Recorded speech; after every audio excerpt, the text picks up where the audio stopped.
Alright.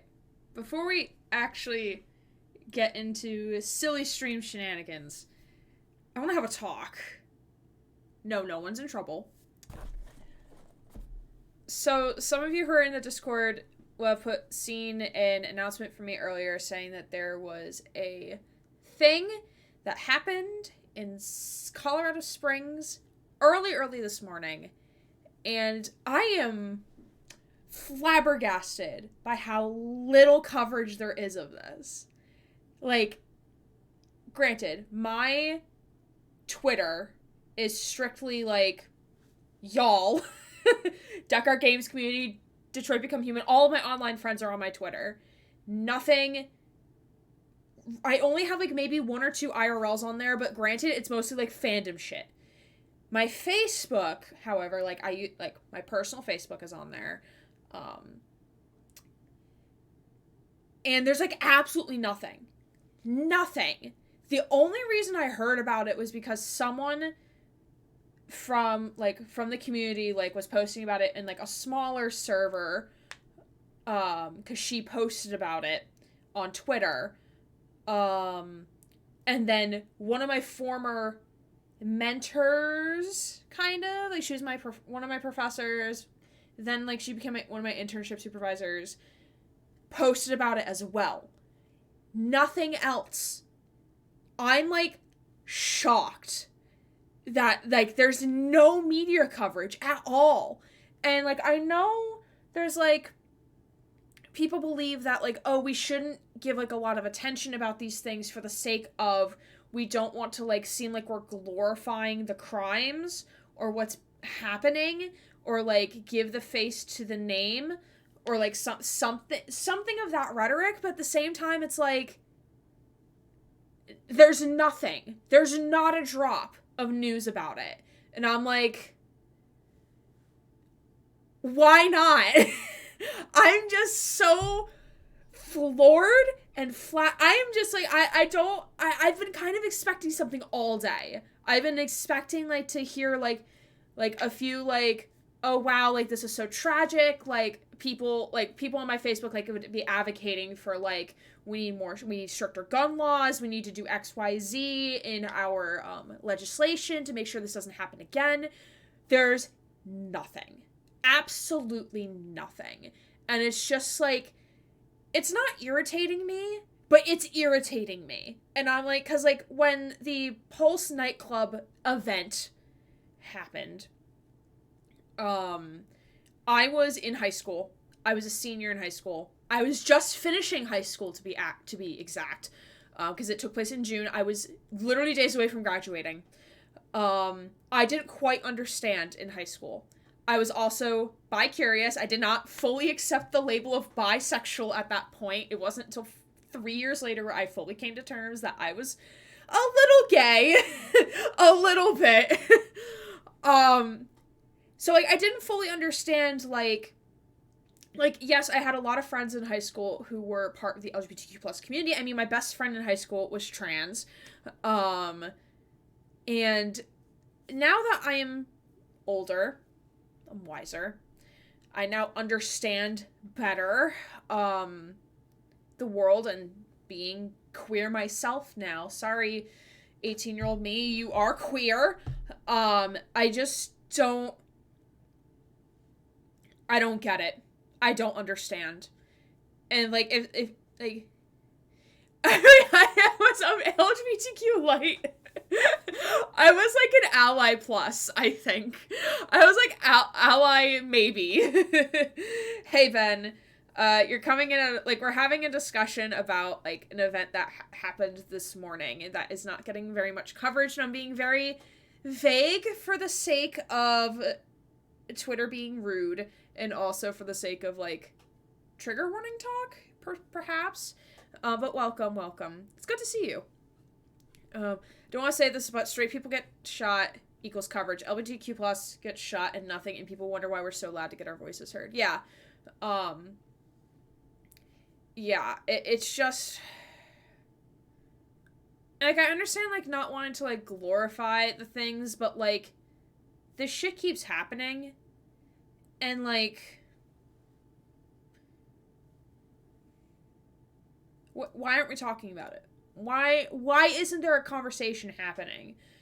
Get most of my news from TikTok and YouTubers, but I kind of expected Anderson Cooper to be covering it.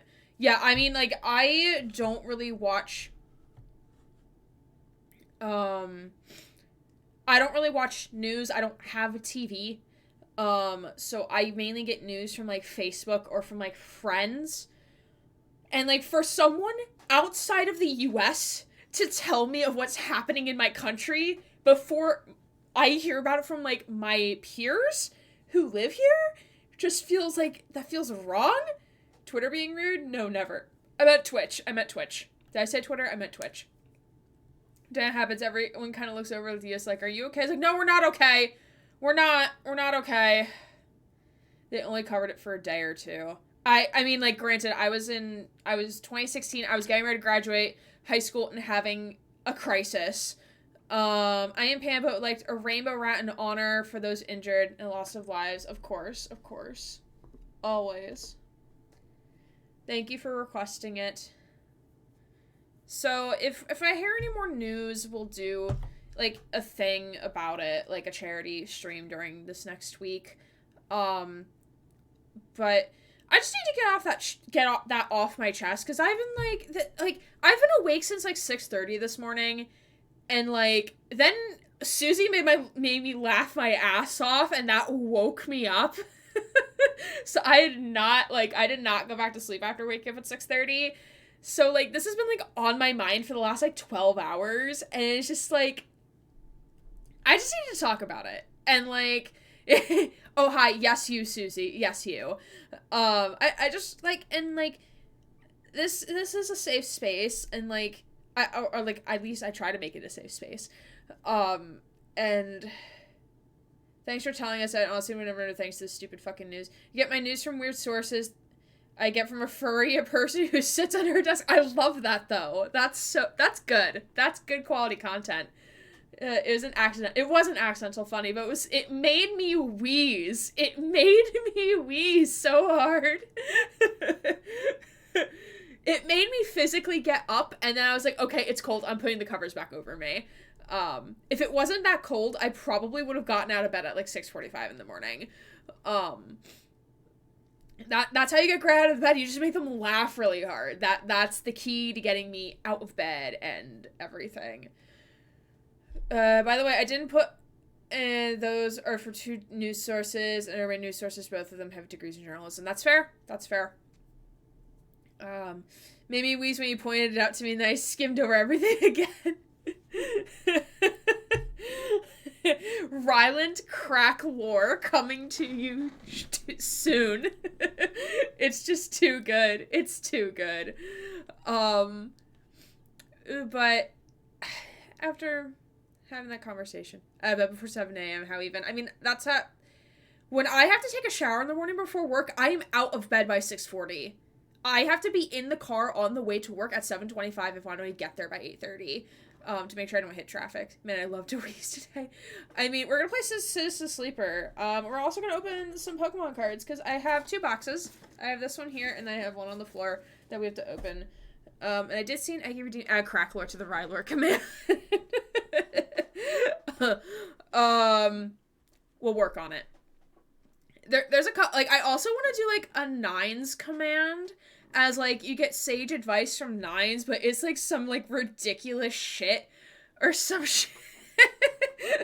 Like, Nines advice would be, like, don't eat soup with a fork, because the liquid will go bye-bye, or something? Like, I don't know. I have a lot of things that I want to do for the stream, and, like, I hope to do some of it this week, but we'll see. In a nutshell, I wrote a fic just for Grant and I to read, and I was crashing while writing it, and the ending, and it just doesn't make sense. Yeah, she wrote that, like, Ryland lived in a tent. Didn't even live in a house with 60 or Miri. He lived in a tent. And I was like, Ryland lives in a tent? Like, what is happening? And it sent me. And I was like, alright, this is how I'm starting my morning now. Alright, let me say hello to some peeps. Tempest, thank you for the first. I'm trying to see who caught the second. If anyone caught the second. I don't think... Did anyone redeem second? I may have not missed it. It had nothing to do with the fic. Yeah, it had nothing to do with the fic. It wasn't like we were camping or anything. But hello, Susie and Yolf and Tempest. Of course, thank you for the first. Olivia. Oh, gee, for once I'm not working, but I'm eating dinner, so BRB. No problem, friend. Food is important. Hello, Ellie. And my headset shut off. That's good. Ellie has redeemed the Eggy. I was going to start with Eggy on my shoulder, but to have my little rant about things, and I didn't want to do it with Egg on my shoulder, because that would have felt kind of not alright. Adrian, hello, my friend. Hope you're well. My mod. My cool mod. And of course, Ben, hello. And Wolf, of course. Welcome, welcome. Coke! Nice advice of the day. Remember to rotate your car tires, just like random help things that no one asked for. Oh my god, I need to rotate my tires, actually. Adrian, thank you for the second. Thank you. Nineslor, do not consume soup with a fork utensil due to the fact that the liquid in the dish will fall through and you'll not get anything. Also, today is Trans Day of Remember... Oh my god. How convenient for that to happen on the day of Trans Day of Remembrance. How coincidental. All good streams start with a rant. I mean, we start by chatting. Cool Uncle Mod. My cool mod. So Adrian's the only cool mod among us. Got it. Oh my god. But yes, I'm gonna take Eggy off my shoulder for now because we have boxes to open, my friends. Alright, I'm gonna let chat vote. Put a 1 in the chat for big box, put a 2 in the chat for small box. We're gonna open both, but which one do we open first? Big box number 1 in the chat, small box number 2 in the chat. Are they uncool mods? No, you're all cool! You're all cool. Susie, oh yeah, we do need to decide. So, Yolf is dad mod, stream dad. Mary is stream mom. Adrian is stream uncle, so Susie, that makes you stream aunt! How does that feel? Always open the little presents first. Well, I've learned the hard way. Opening little presents first means, like, I get socks. I am thinking of getting, like, a P.O. box, so, like, y'all can, like, send me shit unsolicited. So I don't have to give you, like, my actual address. I just have to actually, like, go to my post office. I actually have to find where that is. That might be a next weekend adventure. All right, so we got 2 votes. All right, so small box first. I already know what these are, because I bought them. I made a mistake of opening a big present first on my 13th birthday. I mean, I haven't gotten, actual presents in, like, years. Because the things that I ask, like, the things that I would want my parents would not understand. Like, I'm definitely gonna tell them, yeah, Mom, buy me an RK800 jacket. She'd be like, a what now? RK800? Like, what's that shit? So, and usually I just ask for gift cards anyway. So then, especially, like, when I was a broke grad student, Gray's in for a surprise. Why am I in for a surprise? Oh god, this is really small. I was not expecting this to be this small. Silver Tempest! Woo! Yes, I did order, like, I ordered 5 things of Pokemon cards. No one can stop me. My bank account might stop me, but not today, though. Not today.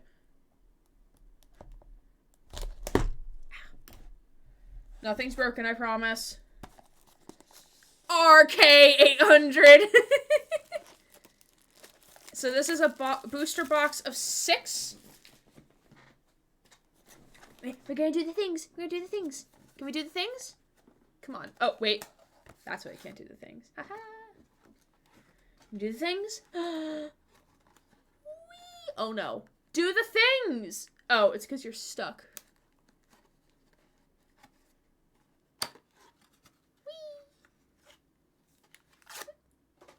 Thank you, box. You did your service. Cool. We got 6 Silver Tempest packs. RK800 versus RK900.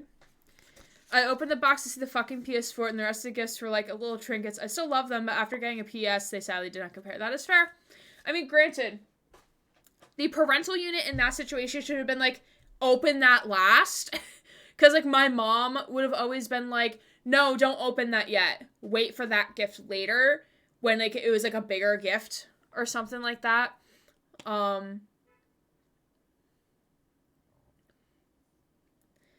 Like, I love you, nice, but Connor's everyone's boy. That is true. So you don't want to get, like, a super cool Pokemon deck and then an okay one. That is fair. That is fair. Alright, so big box. Big boy. I know there's 2 Pokemon things in here. I don't know how big they are. But we shall get to them. When we get there. Yes, I'm using my iridescent pocket knife. How was y'all's weekend? How was y'all's day? My day was pretty productive. I went to a store. I got gas. I was an adult today. Until I forgot to do my laundry. And I said, like, you know what? I'm not working tomorrow. Laundry's a tomorrow problem. Ooh! Parisian V, ladies and gentlemen and non-binary friends. Parisian V. And we'll actually, like, open these tonight and take them out of the box. And then, but we won't open the cards. And we got a Kleavor V-Star. I got it because I wanted the pin. I want to put it up there.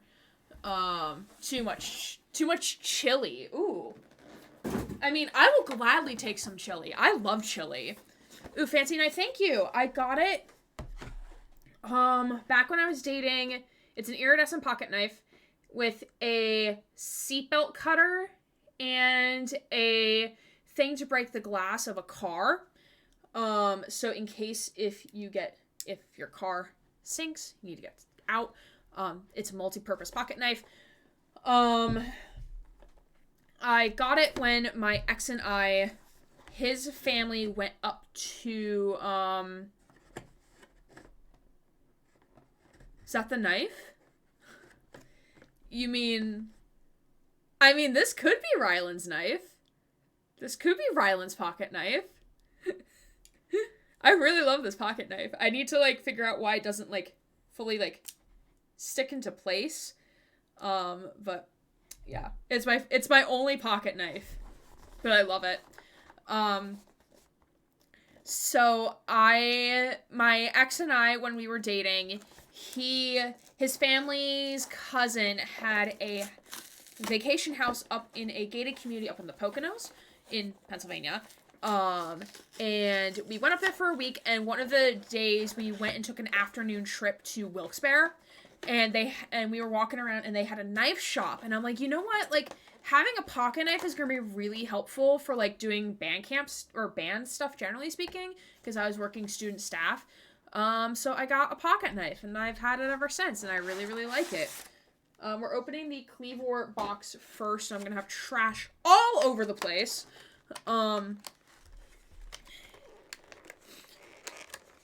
I played Jackbox with my friends, but I did break my phone. Oh, no! Sorry to hear that you broke your phone.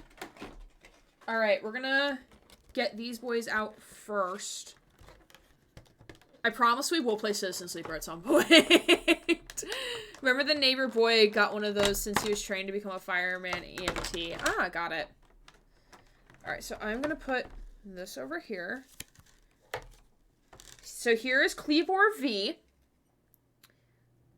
Look how shiny he is. I love him. I started planning what to bake and cook throughout December for celebrating Yule and New Year's all being me lonesome. We can do like a little party in the Discord server so we're not all lonely. I mean, I don't know what I'm doing for Christmas either. I'm pretty sure my dad wants me to visit, and I'm like, I do not have the mental energy to come visit you. Knowing what happened last year, I do not have the mental energy to do that. Last year, I was so bored and so lonely. Because, like, no one wanted to talk to me. Like, my dad, like, didn't even spend, like, more than, like, 10 seconds with me. So, like, what's the point? Besides to get stuff done for my car. But I can, like, do that, like, I could take, like, a long weekend and go do that. But yeah, apart from me writing absolute nonsense because I was crashing, my weekend has been alright. Didn't know he had one. Now imagining Ryland sneaking up and stabbing Tom Nook. Oh, he would. He probably would.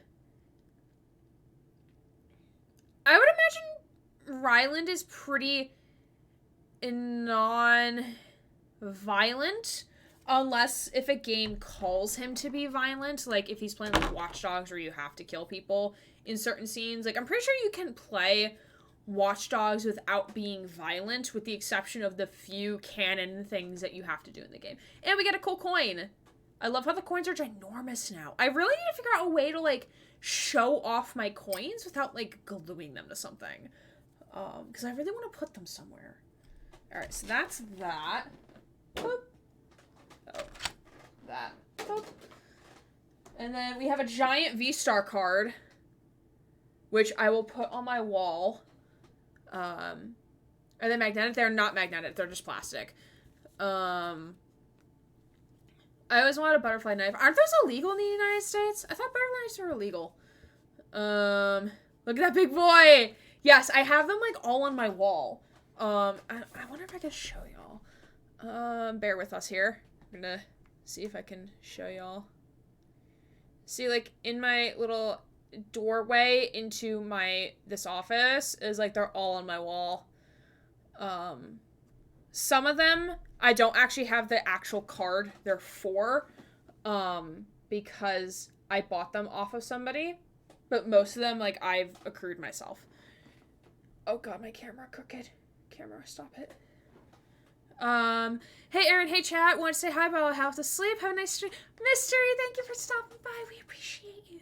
Can we get a shout for Mystery? Because we appreciate her and being so cool. But thank you. Yes, go get some sleeps. We're eventually gonna play Citizen Sleeper after, like, I marvel over Pokemon cards. OG, hi, I'm alive, but not gonna be here for long, so I hope everyone is all. No problem, Olivia. Thanks for being here, my friend. And Mystery was last seen playing Alien Isolation. A very good choice, if I might say. Let's see, what else did we get in this pack? We got a little pin. We got a pin that'll go up there on my pin board eventually, probably tomorrow. Olivia, yes, go do whatever you need to do, my friend. Some flea markets, some people sell brass knuckles under the term paperweight. That is true. That is true. And because we bought a V-Star thing, we got, like, a little V-Star placard, which is also very cool. And then we also got 6 packs. Fusion Strike, Astral Radiance, Brilliant Stars, Fusion Strike, Astral Radiance, and Brilliant Stars. So yeah, we got some more cards. Hell yeah. I'm all about it.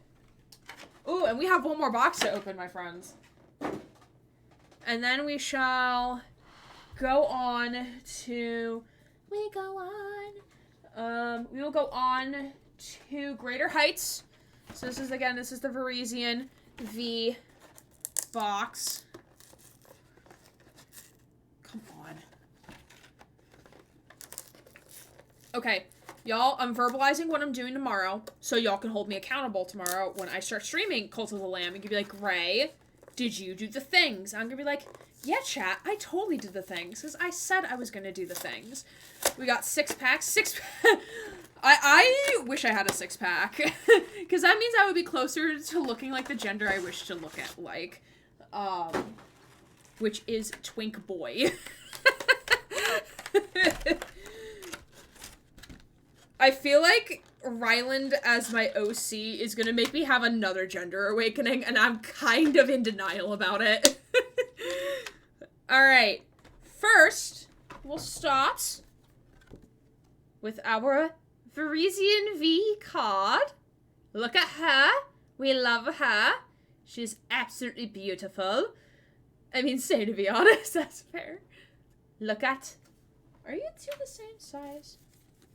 No, you are. Okay. Boop. And then, secondly... Oh! No! Come back! She's fallen from grace. Oh! Oh no. I've fallen and I can't get up.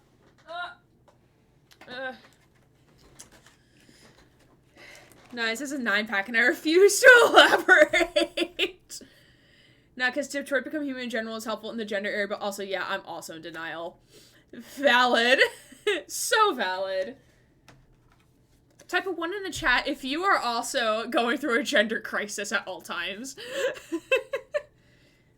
If you are not, I envy you a little bit. Coke, I choked. Alright. Ooh, so we got a Keldeo. Look at him. Precious Bab. A holo. Got a Fig Apple Red Bull. That just sounds... I'm sorry. That just sounds disgusting. Granted, Wake up, Lieutenant. Jake! Hello, friend! Jake and Raiders, hello. Can we get a shout out for Jake, please? Oh, you're playing Sea of Thieves. How fun. Hello, Raiders. Hello, Swords, W, and Jake, and all the other Raiders coming on in. How are you all? Welcome. If you don't know who I am, my name is Erin Gray. Hello, Gunner. I'm a Queer Variety Twitch streamer. We are going to eventually play Citizen Sleeper, but right now we're open Pokemon. Because I got boxes. Because I couldn't stop myself. I'm having a little bit of she-him crisis at the moment. That is fair. So, Jake, tell us what you were up to in Sea of Thieves. I have that game. Have I played the game? No, but I have it. It is one of the many games that I own that I have not played yet. Dying a lot. Okay. Aaron only has a slight addiction to Pokemon cards. It's so fun with a good crew. Ooh, yes. My ex-partner, who I am friends with, so, like, we're all good there, also plays, and he's the one who got it for me. And he's like, oh my god, we should play sometime. Like, oh my god, this is so stressful. Can we just start with Deep Rock Galactic first? Yeah, him and I were dying a lot. I also own, but computer is potato. I'm gonna throw these on my... I have so much shit on my floor now. I have so much plastic on my floor. Oh, I need to throw these on the floor too. Goodbye. I also own it, but yeah, computers the potato. I need the recorder. Did anyone redeem Pokemon yet? I'm surprised y'all haven't redeemed Pokemon yet. We have like 20 packs now. Make computer vodka.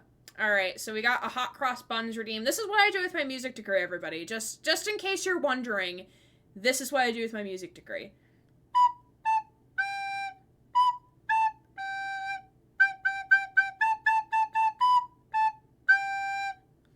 Thank you, Ellie, for the redeem. And, Susie! Let me count how many packs I have, and then you can choose a number. But thank you, Raiders. Jake, if you need to raid and run, I totally understand, my friend. You've been streaming for quite a while. So if you need to go raid and take care of yourself, that is more than understandable. 60? No. If you want to gift me 60 packs of Pokemon, I won't say no. Haven't played, I keep wanting to say Sword of Thieves, but that's not it.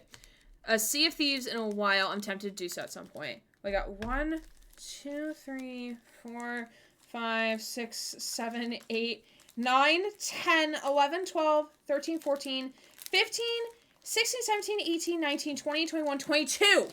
22, and I believe there's like 20, not 20. I believe there's 6 more that that I bought that are coming. You know I have 2 waiting for you. I love you. So we have 22. And I did not plan to have 28 in total when I ordered all of these. The next booster is on the way. Welcome to the Counting with Gray portion of the stream. Save them for 28. No! I want to open them now! You know how much restraint it had to not open these? I had to wait 24 hours to open those. Okay, I make a really good cute pouting impression. Yeah, can we say them for 20? No, I can't do the 28 thingy, so it's okay. For 28, no! Susie, if you don't, 9 for our born 9s. Okay, 1, 2, 3, 4, 5, 6, 7, 8, 9. Ooh, a Lost Origin pack. Good choice. Good choice. I feel like y'all are just gonna keep choosing 9 and 6 until, like, we don't have 9 or 6 anymore. Alright. 9's best boy. We love him. We do love him. We do love him. And then once we are done with this, we will get into the game. Alright. So we're opening a Lost Origin pack. So we get Grant another one so we can have 28. Not financial advice. I mean, hey, if you want to gift me shit on my throne, like, I know, like, I already bought some of these. Some of the ones that might be on my throne, but you are more than welcome to gift them again.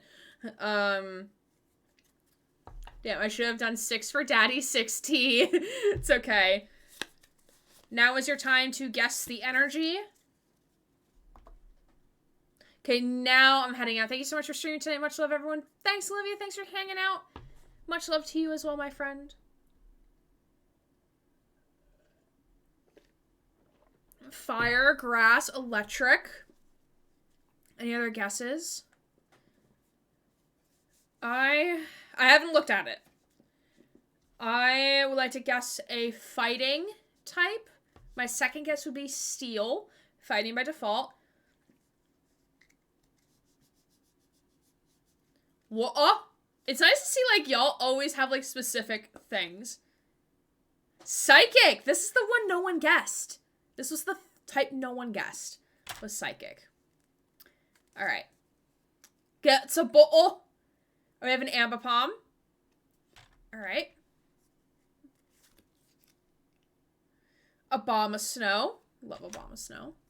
And its pre-evolution of Snover. Damage Pump.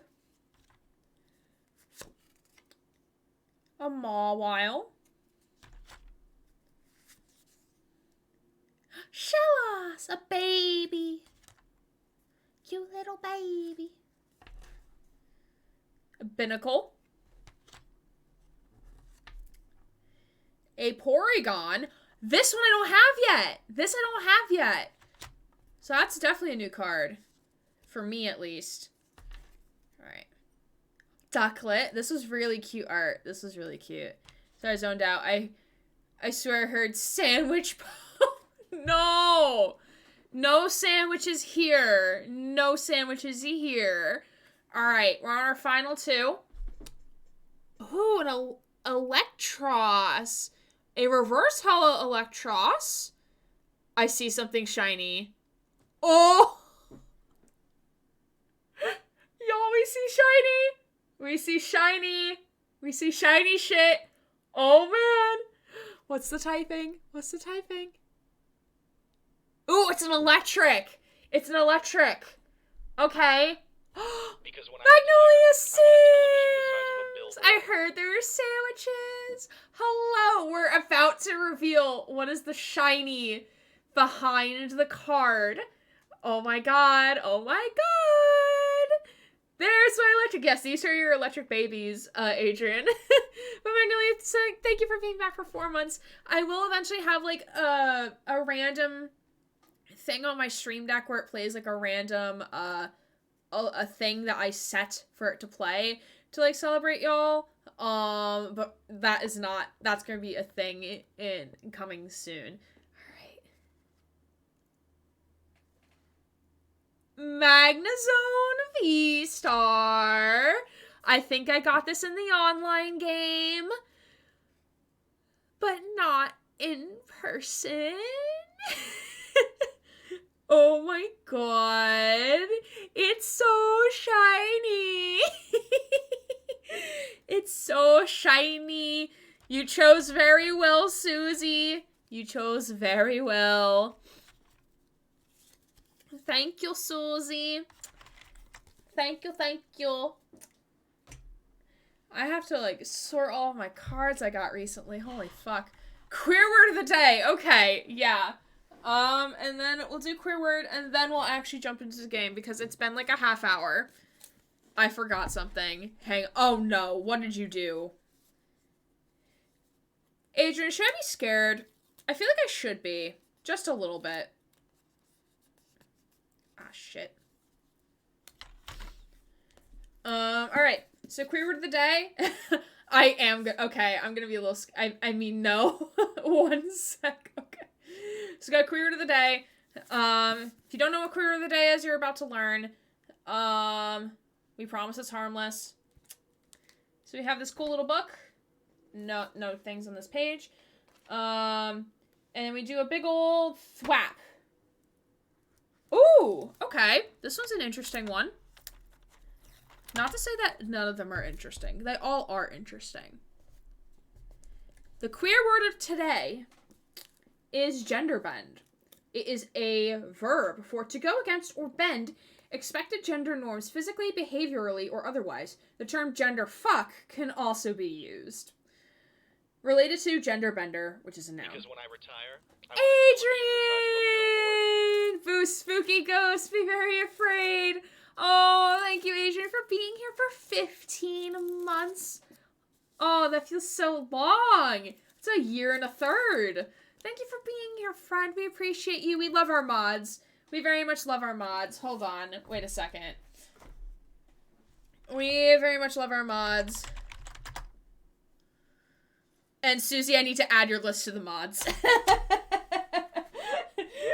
Susie is not official yet, everybody. You heard it here first.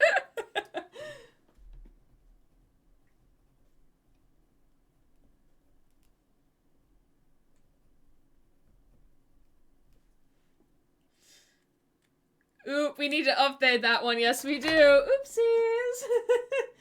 We're doing it live. Susie's the professor from Gilligan's Island. She's just and the rest right now. Yes, indeed. All right. Gender bend. Use in a sentence. Gender bending is using one's outward expression to actively disagree with and subvert society's old-fashioned ways of thinking about gender.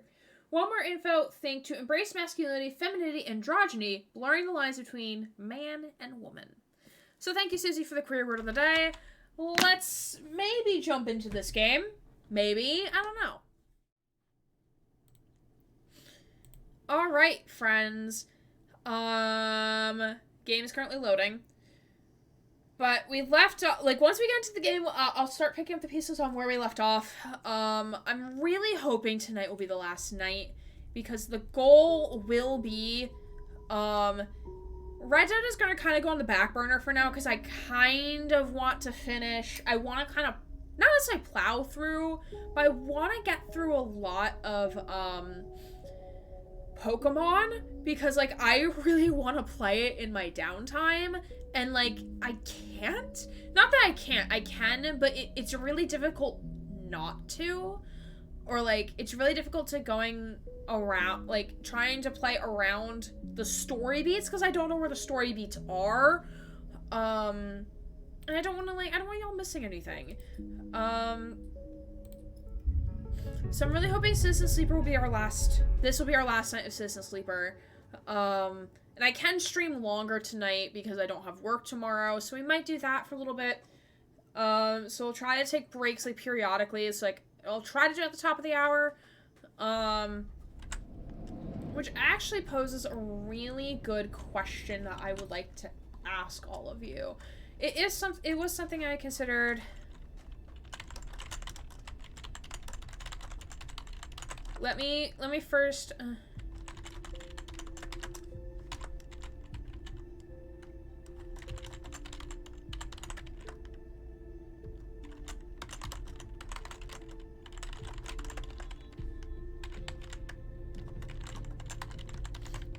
I wish I didn't have work tomorrow. I mean, I used my time off, tomorrow. I have, like, since I started halfway, so they still gave me, like, the full amount of leave. So, like, I'm saving my annual leave, but I still have sick time and family leave that I can use, because those don't roll over. Or at least, like, not until next year they're not rolling over. So, like, starting, like, next year cycle is when all that stuff will roll over for everybody, not just me. A third of my department is out this week, so I figured I'd work hoping it'll slow. Using Eggy Boy as a reference. Eggy! Thank you for reminding me to put Eggy on my shoulder. Ellie redeemed it, and I said, like, oh yeah, we'll unback Pokemon first, and then I'll put Eggy back on my shoulder. So thank you for the reminder. Even if it wasn't actually a reminder, but it reminded me. So, this is a question I've been debating for, like, a little bit, and I would like to, like, give the long-winded explanation first before I put the poll up on the screen. So, like, as some of you know, I don't really take breaks during stream. I'm usually, like, the person who, like, likes to go completely straight without taking a break, because sometimes I don't really, most of the time I don't need a break. But there are nights where, like, I do need to take, like, a break halfway through because, like, I need to go to the bathroom, I need to get more water. So, like, my question is to you, because, like, and I know, like, some people, when they watch a streamer, they rely on the breaks to go do other things, like, to also go to the bathroom, to go get a snack, to check on something, blah, blah, blah. So my question is to you, as the people who view my stream, would you benefit from having more breaks during stream? Like, if I were to, like, as a reference, like like Deck Art Games, where at the top of the hour, they take a 5-minute break, or if you're fine with us, like, going straight through, or just doing, like, a 1 5-minute break, like, usually an hour and a half in to stream. I will not feel mad or anything if you would vote one way or another. This is just, like, as Brian said during their 1000th stream thing, like, as time goes on, the stream evolves. So I just want to get, like, your input. So type a 1 in the chat for more breaks. So 2 to 3 breaks per stream. So roughly 45 minutes to an hour-ish, depending on how long we stream. And normally I stream for 2.5 to 3 hours, sometimes 3.5, depending on the day and the game. Or type a 2 in the chat for the same amount right now, which is either 0 to 1 breaks per stream. So that is my question to y'all, and I'll ask this again probably tomorrow night, because, like, Cult of the Lamb has been getting, like, a lot of people watching, so I want to, like, hit more people than just y'all, my Sunday crew at the moment, or my Citizen Sleeper crew. But y'all seem to agree with more breaks. Okay. And that's fine. I just want to, like, gauge it before, like, I actually, like, try it. Either works for me. That's fair. I mean, some people are indifferent. Some people, like, don't care. Like, if I know this is okay with either way, it's more about what you want. Yeah. I should have added, when I pull tomorrow night, I'll add a, like, it's up to you, Gray. I have no preference. I'll add that. I'll do that again tomorrow, but thank you for your input. So with that being said, we'll get back into Citizen Sleeper for actuals now, after 42 minutes of being live.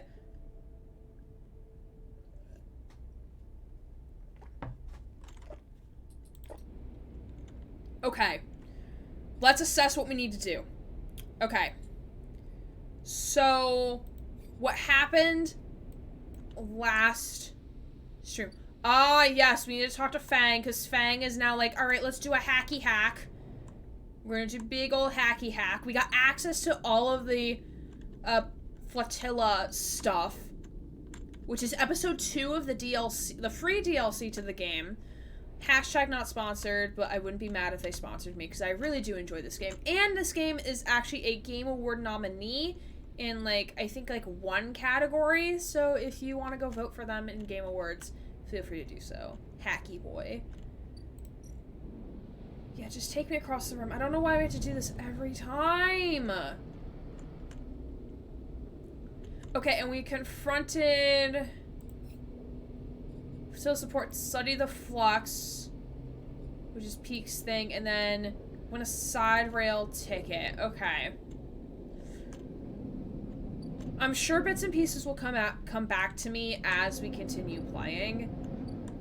But okay, so next cycle we're gonna want to injectee ourselves with things. Let's go talk to Fang. Fang wants to talk. Fang wants to tell us what's up. Alright, Fang, what do you got for us? When you enter the service dock, Fang is already set up, crouched among stacks of equipment. He is leaning over a terminal, but bathed in a blue glow. He looks totally at home. Sleeper, what do you think? Turns out not everyone in Haven Age is set against me. A couple of my old system pals. Oh, there probably should not have been a quotation there. Turns out not everyone in Havenage is set against me. A couple of my old systems pals managed to ship me some of my own gear. He gestures at the pile of blinking hardware. The mess is here! The mess is here. Fang laughs. Don't question the process, Sleeper. Alright, any updates? Fang beckons you over. He has a set of scans of the waste on his terminal with heat maps of activity overlaid. A chunk of the derelict rim is blotchy with bright red and orange marks. Does this look like a wasteland to you? Fang shades his head. There's hundreds of Conway machines out there, all lined up in concealed hangars, and a whole underground facility to support them. They always make the hacker extremely young. If I ever make a video game, I would probably make the hacker 60. I mean, to be fair, like, by the time Watch Dogs Legion rolls around, like, Aiden Pierce is, like, 55. And, like, Ray McKenney would have been, like, probably older than Aiden, but, like, I mean, like, even in the base Watch Dogs game, Aiden is, like, 39, I think? 38, 39? So, like, he's young-ish, but he's, like, still, he's, like, middle-aged at that point. But yeah, I see what you're saying, though, Ben. Hardin has got a crew out there of them putting together. They must have shipped them in piece by piece through the shipyard, ready for assembly out here. Why? They're planning something. No one needs hundreds of heavy-duty reclamation drones to run this kind of operation. Maybe Hardin masked this whole thing as an effort to clean up the waste, but there's no way this is about pulling scrap off the eye. Fang looks worried. And why is Conway in the mix? I bet no one in Havenage knows about Corporation is setting up on the station. Carrie! Carrie, it's your birthday! Oh my goodness. Wait, I need the recorder. Hold on, wait a second. Never tell me it's your birthday, because I do the thing. I really do the thing. I do the thing.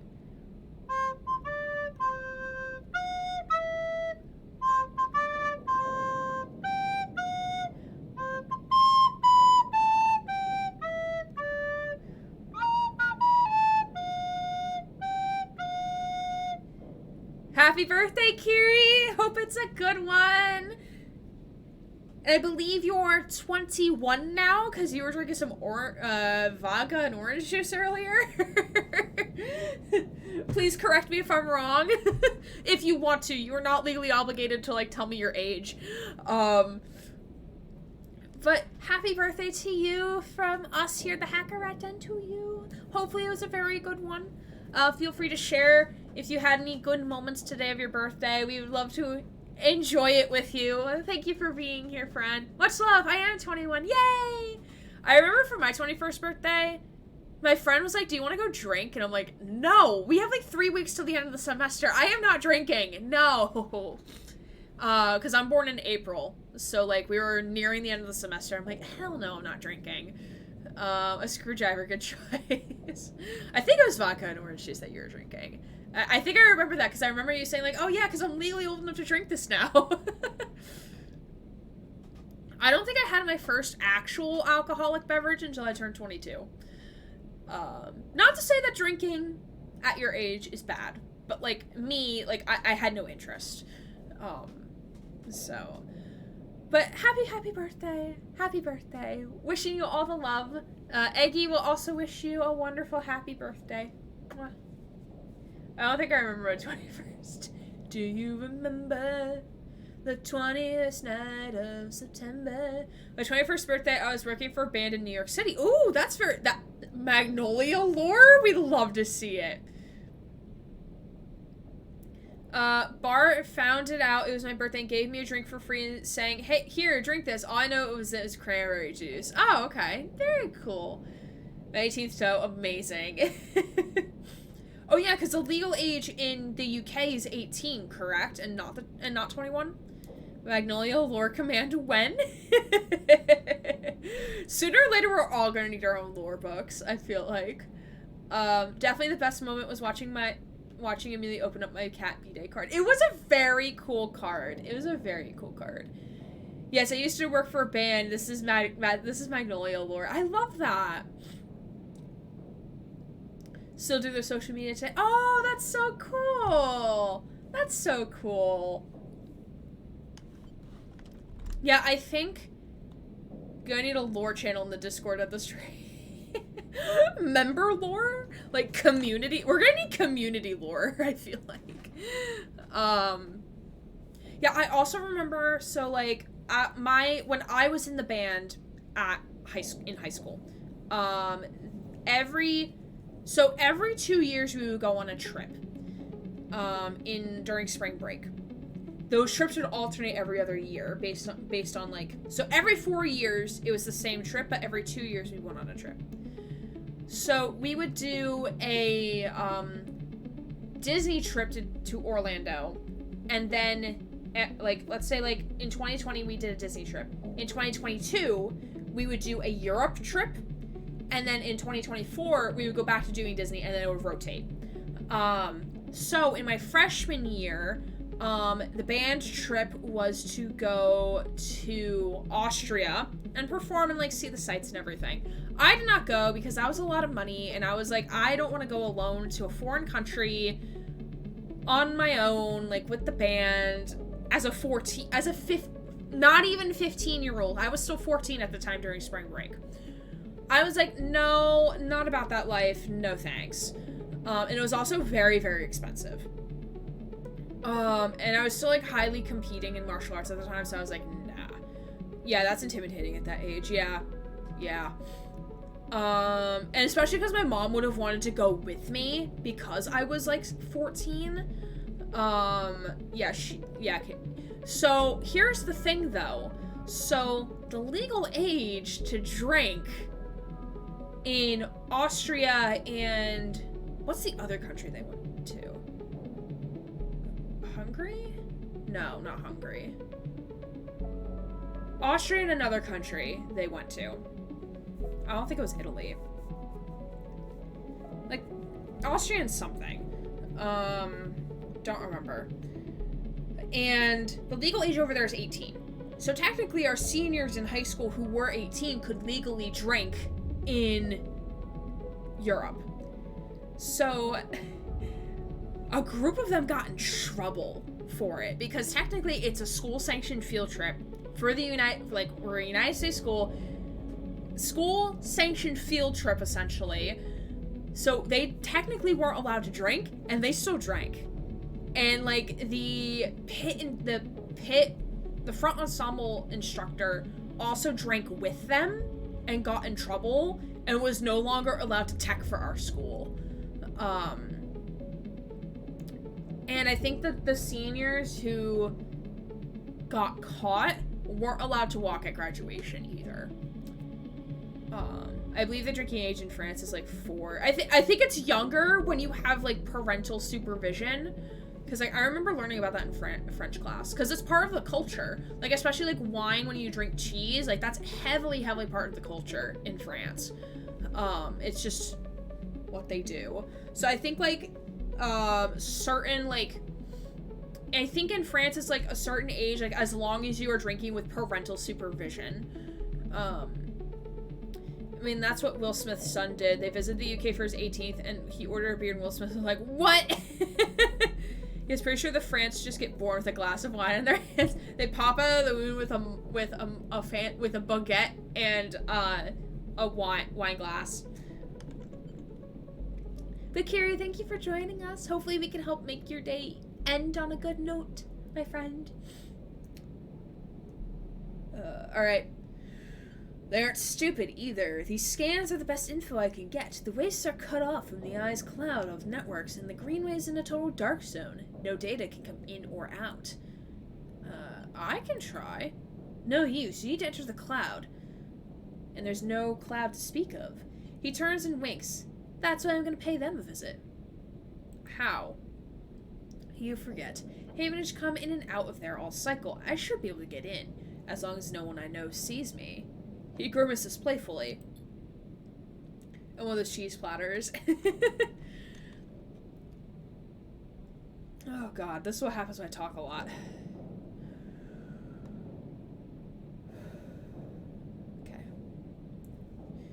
But I need you on the outside to help disable security systems and cut me a pathway through. There's no cloud access, but if I can get inside, I can open up nodes in their network and we can work in tandem. It's a massive facility, buried deep down there. Miles of corridor and ventways wrapped around the cargo bays and hangars, so it'll take more than a few cycles to work through it. But as long as you can keep them off my back, I know I can rip what we need out of there. He pulls a handful of ripper worms from his pocket and hands them to you. These are the last of my little helpers I managed to salvage, so make them count. I modified them slightly. This time they'll feed their data threads back into the system and that they're tunneling through, creating a nasty little feedback loop. We run it just like we did with the agents. Hack the nodes I pinged to locate the ports for the security system, then slot the worms in those systems and then let them go to town. He points to a fuzzy silhouette of the buried facility on the terminal. Here's the entryway. This is where you'll get access and slot the first worm. That'll fry their perimeter systems to get me past the first cordon. What I need from you is to keep your eyes on the facility after you kick things off. You see me pop up in a security system, a server bank. You need to break it and slot a ripper to disable it as soon as you can. If I can't? Is that the equivalent of us Norwegians being born with skis? Oh my god. Is skiing for Norwegians like a big like cultural thing? Like, is that like a stereotypical like Norwegian culture thing? Because I never would have thought that, personally. Fang gives you a hard look. You miss a system, you wait too long, they're gonna find me. Simple as that. He claps you on the shoulder. I need you focused on this one, so I'm gonna let you fire the starting gun. I won't go until you slot that first worm.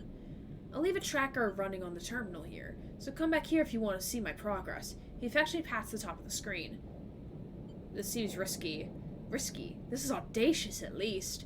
He grins. Wouldn't be worth it if it wasn't. Fang gets up. It's all in place. You just need to make your own preparations and slot that worm. He stretches. Just don't wait too long. I'm getting bored of all this sneaking around. Once I'm inside, I'll get the proof we need to end this whole thing, no matter what. He crouches to check the terminal. We can't take longer than 6 cycles on this thing. Remember that. He stands up. Oh, and one last thing. He lowers his voice. If I get caught, or you can't reach me, or we run out of time, there's one thing I need you to do. What? You take whatever I have managed to pull at that point, all the data, and you slot the stuff straight into the relay I set up here. He points to a pile of servers and terminals hooked into the dock with cables as thick as your arm. Repurpose the dock's SOS broadcast system to beam out whatever you put in it. Anyone with a terminal, a slate, or a server on the eye will see it. That means Havenage, Yadigan, the hub, everyone. No matter what. Hardin isn't sneaking away this time. He grins. Does that mean the British are born holding cups of teas and crumpets? I always think of Colorado when I think skiing, but I am a bit biased. Yeah, I also think of Colorado. Historically important, plus winning all of the OL and Winter World Championships on ski. Born in Asana, perhaps? Or maybe that's more Finland. That's Finland. Maybe these Americans are born holding guns. That or a Twinkie. I mean, I've never held a gun or a Twinkie. So...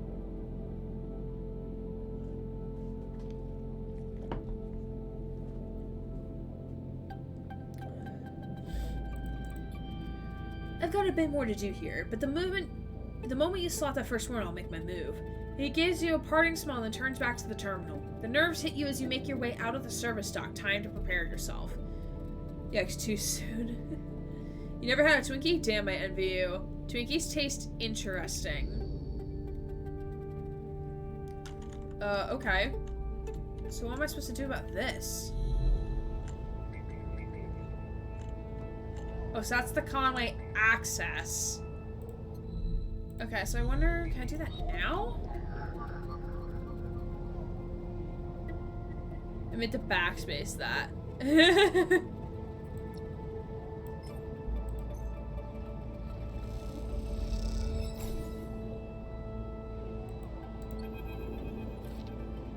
As you slot the worm, a thread jumps out of the facility and unspools in front of you, releasing its data like an ink in water.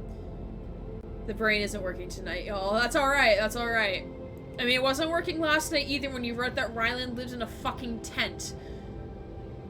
Never even met a Twinkie, never mind, had one.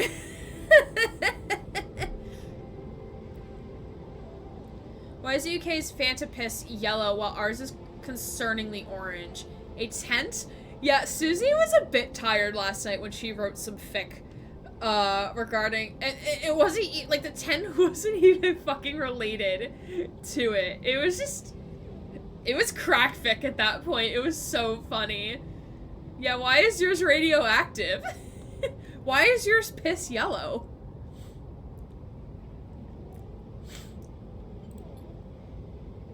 Sleeper. Fang's voice crackles through, moving in.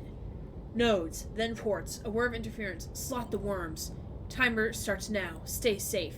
Thread dissipates. You're on your own now.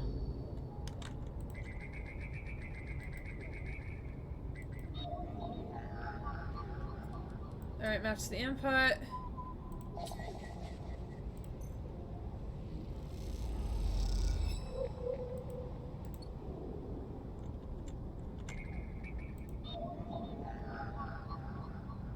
Okay.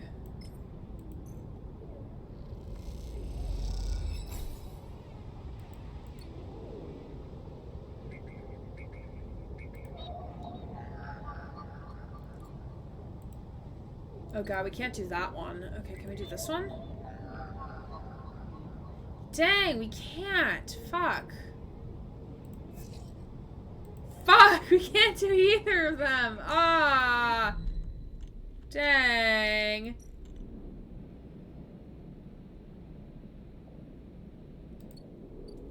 Okay. 3 sentences, I mean, the last 3 paragraphs of the fic were insane. Alright, let's see what else on the station we need to do. We are good on cryo, so we don't need that. Finally, the first time I don't call it crypto. Alright,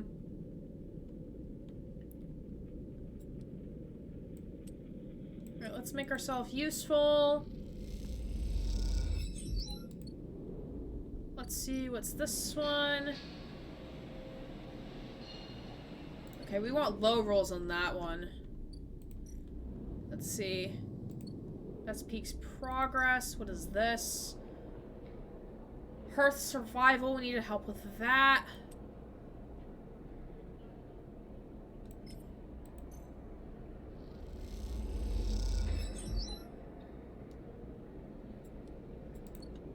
We might come back to that one. Do we need more mushrooms? Mushrooms? Ooh, yes. Let's do this here. Hell yeah! We did not get the cappies that I wanted, but that's okay. Because the ones that we did get, we can give here.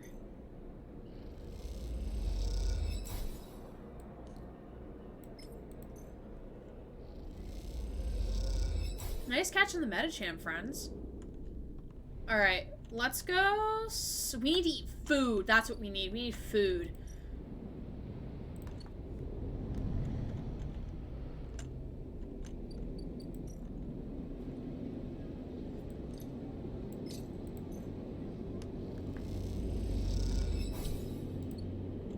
Alright, let's eat food, and now let us rest.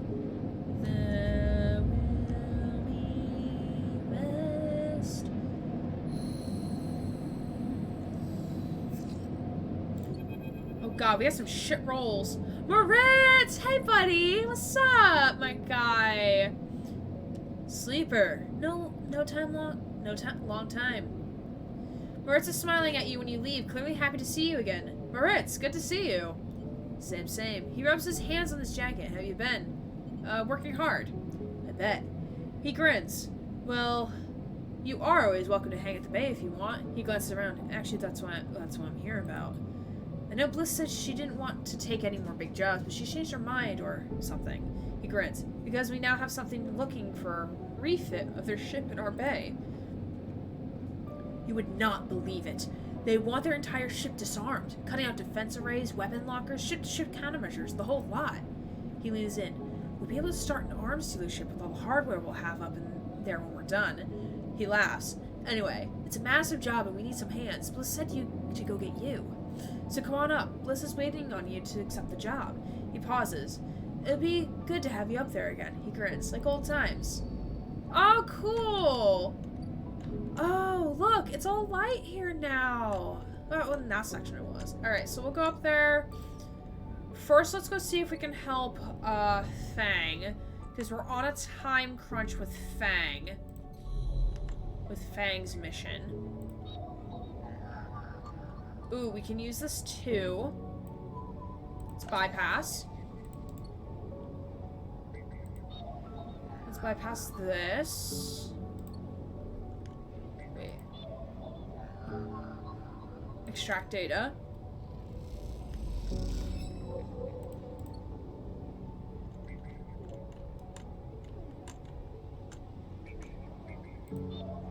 We have to unlock this. Shit. Okay. So we can't... So every time we boot up, we have to go there first. Just to make sure. Let's go up and see what...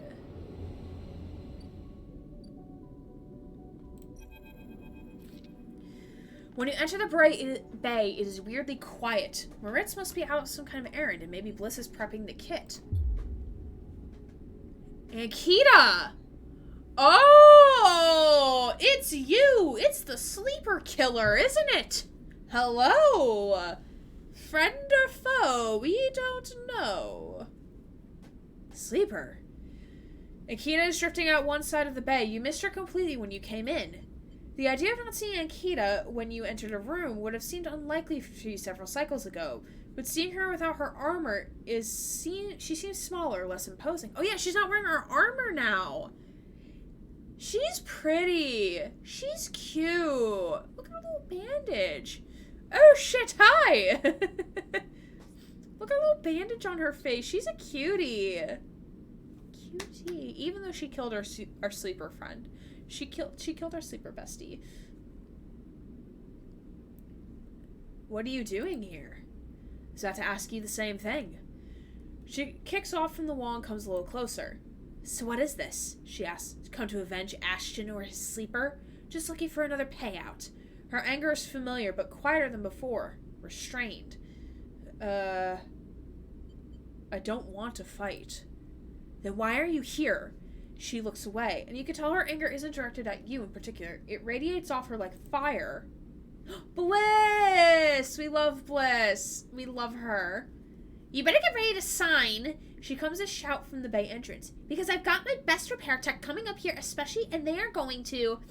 Bliss glides in and suddenly stops herself when she sees you and Ankita standing off. Oh, Sleeper. You're already here. Miss Cassetta. This is the tech I was telling you about. Best in the She stops, looking between the two of you. Wait, did you know each other? You and Ankita look at each other. Oh, do we out her? Do we out her as a sleeper killer? Do we cause trauma? Or do we stay chill? Because I'm not going to say no, because that's just lying. But do we be truthful, or do we push it under the rug? What are we doing? Spill the tea. Of course you're gonna say spill the tea. God, my nose is so congested. I made the mistake crying today, and then why is it that I always cry, before having to do, very long, winded voicing streams?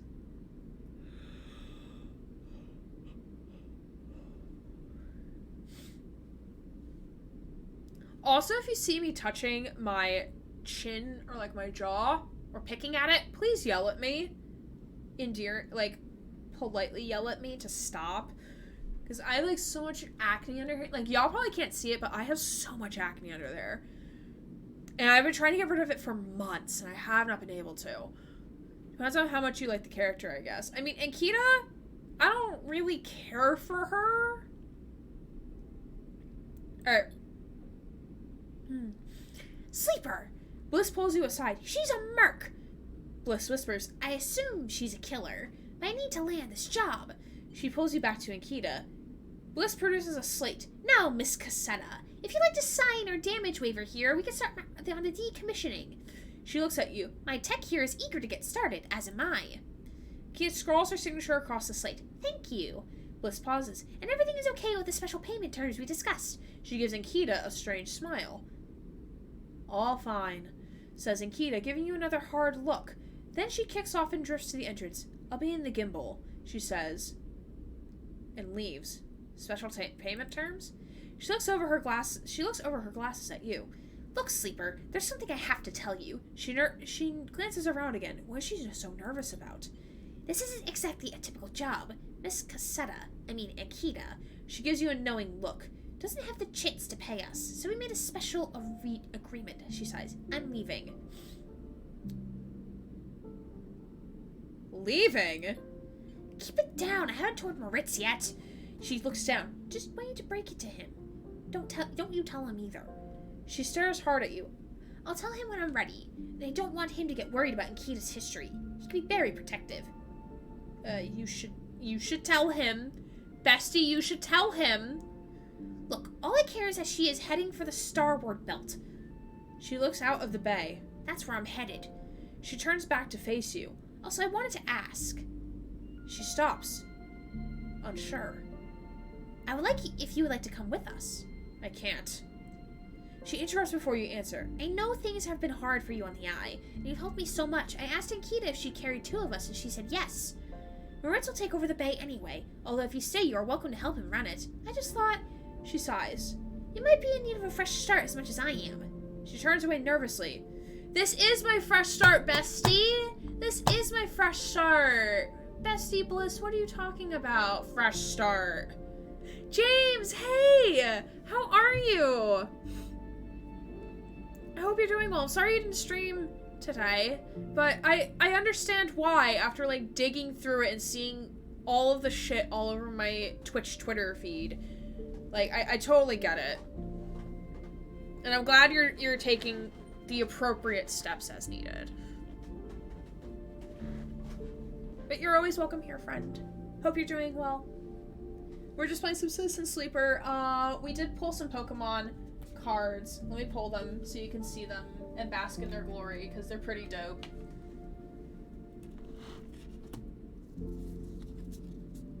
Okay, so we pulled this. So I bought like some special boxes and stuff. So like I got like a Cleaver V-Star and a Cleaver V.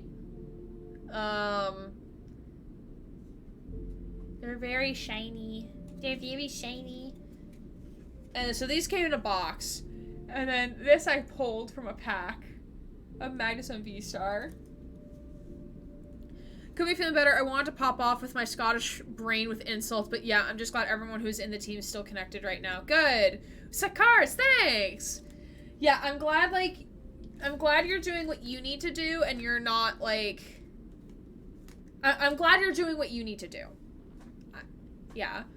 I've always wanted to, like... What does it mean to make a stream team? But, I don't know. If there's ever, like, an LGBTQ plus one, I want to find it. Because technically I'm part of Warriors of Light, but, like, I haven't been, like, asked to do anything with them yet. If anything. But, like, it is cool to be considered, like, part of one. But, like... I mean, you don't...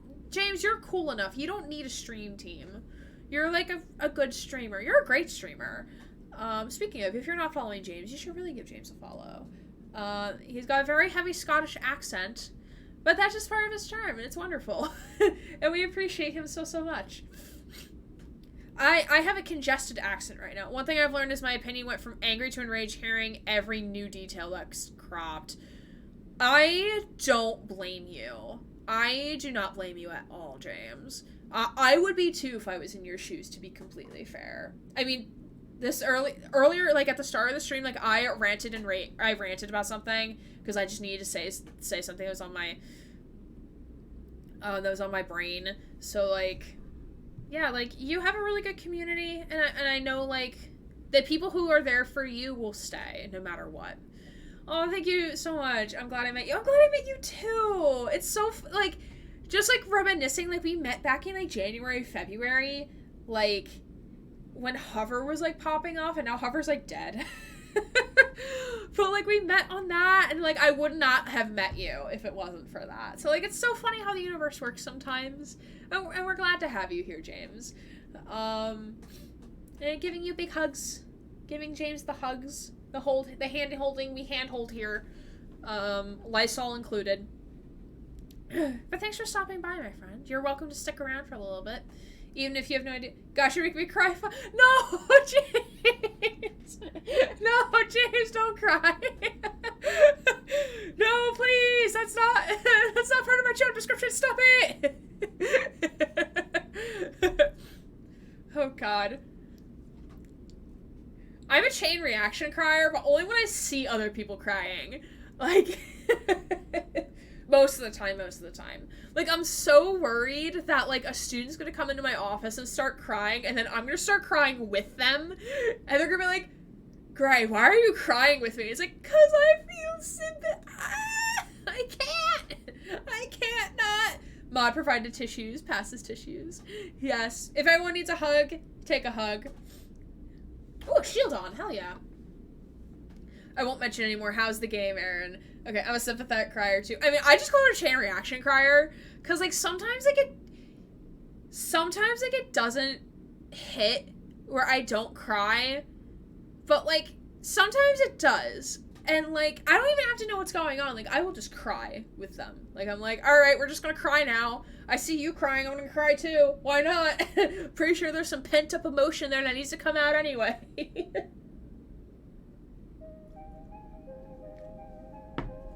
Game is going well, thank you for asking. We're doing some, like, it's cool about this game, like, how, like, you can do things out of order, but, like, sometimes the game penalizes you in, like, a very, minute way for, like, certain upgrades and stuff, but, like, it's good. I'm very, very happy we played this game. I think I got it from, like, a Humble Bundle, I think. The game has been nominated for an award. Yo, how many of those Ultra Balls do you have? He has an army of Ultra Balls, probably. We cried, Ayo, bet! Back in my fraternity,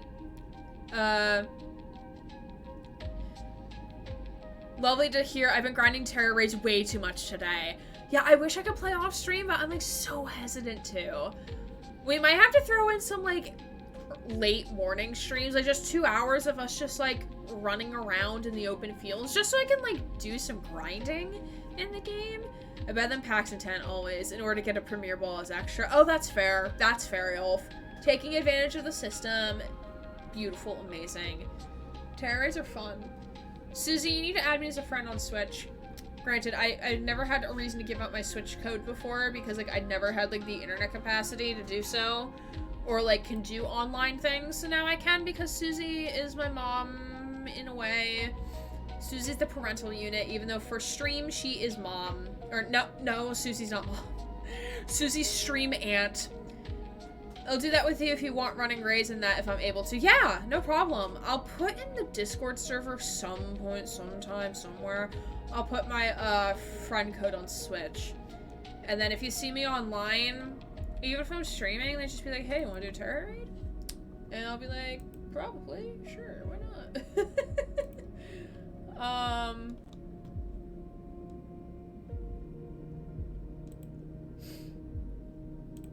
But, yeah. It's just you see them to be throwing them at every spot. Gotcha. Yeah, that'd be cool, just 3/4 of us running around doing raids we come across, and clipping through the ground, probably. I have not come across those bugs yet. I'm kind of scared too. That's why we save frequently. I'm actually about to, like, add, like, a save redeem for Pokemon streams, specifically, like, a reminder to save, like, every 5 to 10 minutes. Just because. I feel like I'm gonna need it. But, anyway. But yeah, so, like, there's a lot of stuff going on in this game. If you like RPG, not so much puzzle, but if you like RPG, not necessarily choose your own adventure, but, like, you can choose, like, in the order that you do things. There's definitely a lot of exploring and discovering things as you go. But I very much enjoy it. Like, the design is really good, the music's really good. The game was nominated for a Game Award, so that's pretty cool. I forget which one specifically, but I think that's really dope. I do have to wait, like, a while between my packs of 10, though, so, like, I'm either throwing them Ultra Balls or just standing idly by and watching the Pokemons disappear. Oh, God. Alright. So, but James, thank you for stopping by. We're gonna continue with the game, because, like, my goal is to maybe finish it tonight. Don't know, yo. We'll see. It is 8:20. We might take a break soon.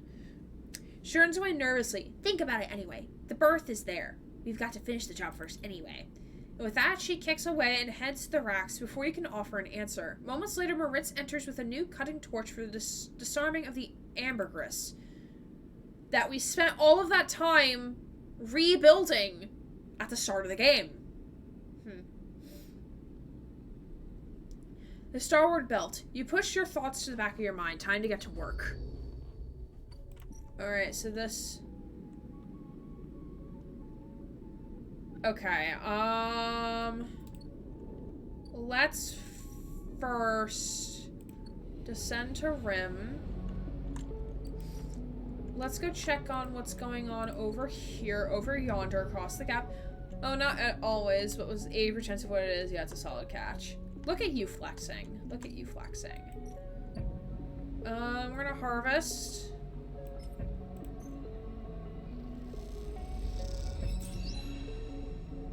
Oh! Yay! We got the mushrooms I needed. I need 2 of those. Okay, we're not gonna do that. Go out here, over yonder. That will be available to us very soon. We're gonna feed y'all these. These. Tis. Hey, Jesse, welcome on in, friend. Welcome to see you. Glad to see you here, friend.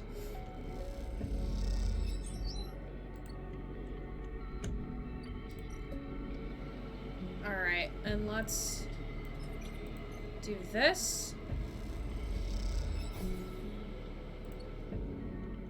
Alright. We're gonna go take a nap. Go night-night.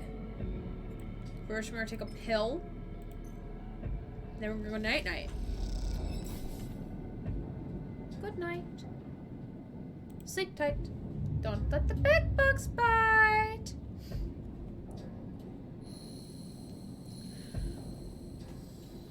What are y'all's thoughts about this game? I'm enjoying myself. So some chill vibes after that wholesome stream? Yeah. Totally understandable. That was a very wholesome stream. Alright, can we do this? Oh, hell yeah, we can! Bypass, extract. Extracting the things. Port S. Rip a worm. Bloop.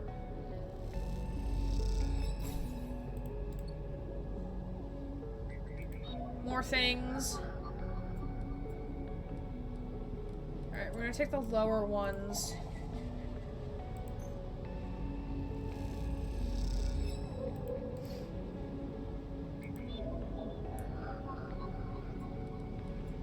Five and a 3. Oh, I do have a 3. I do have a 3.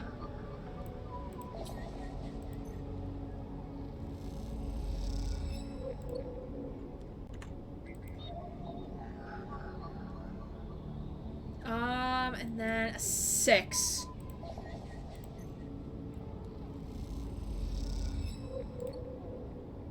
We might just complete all of this. Yeah, we might. We might complete Fang's quest tonight.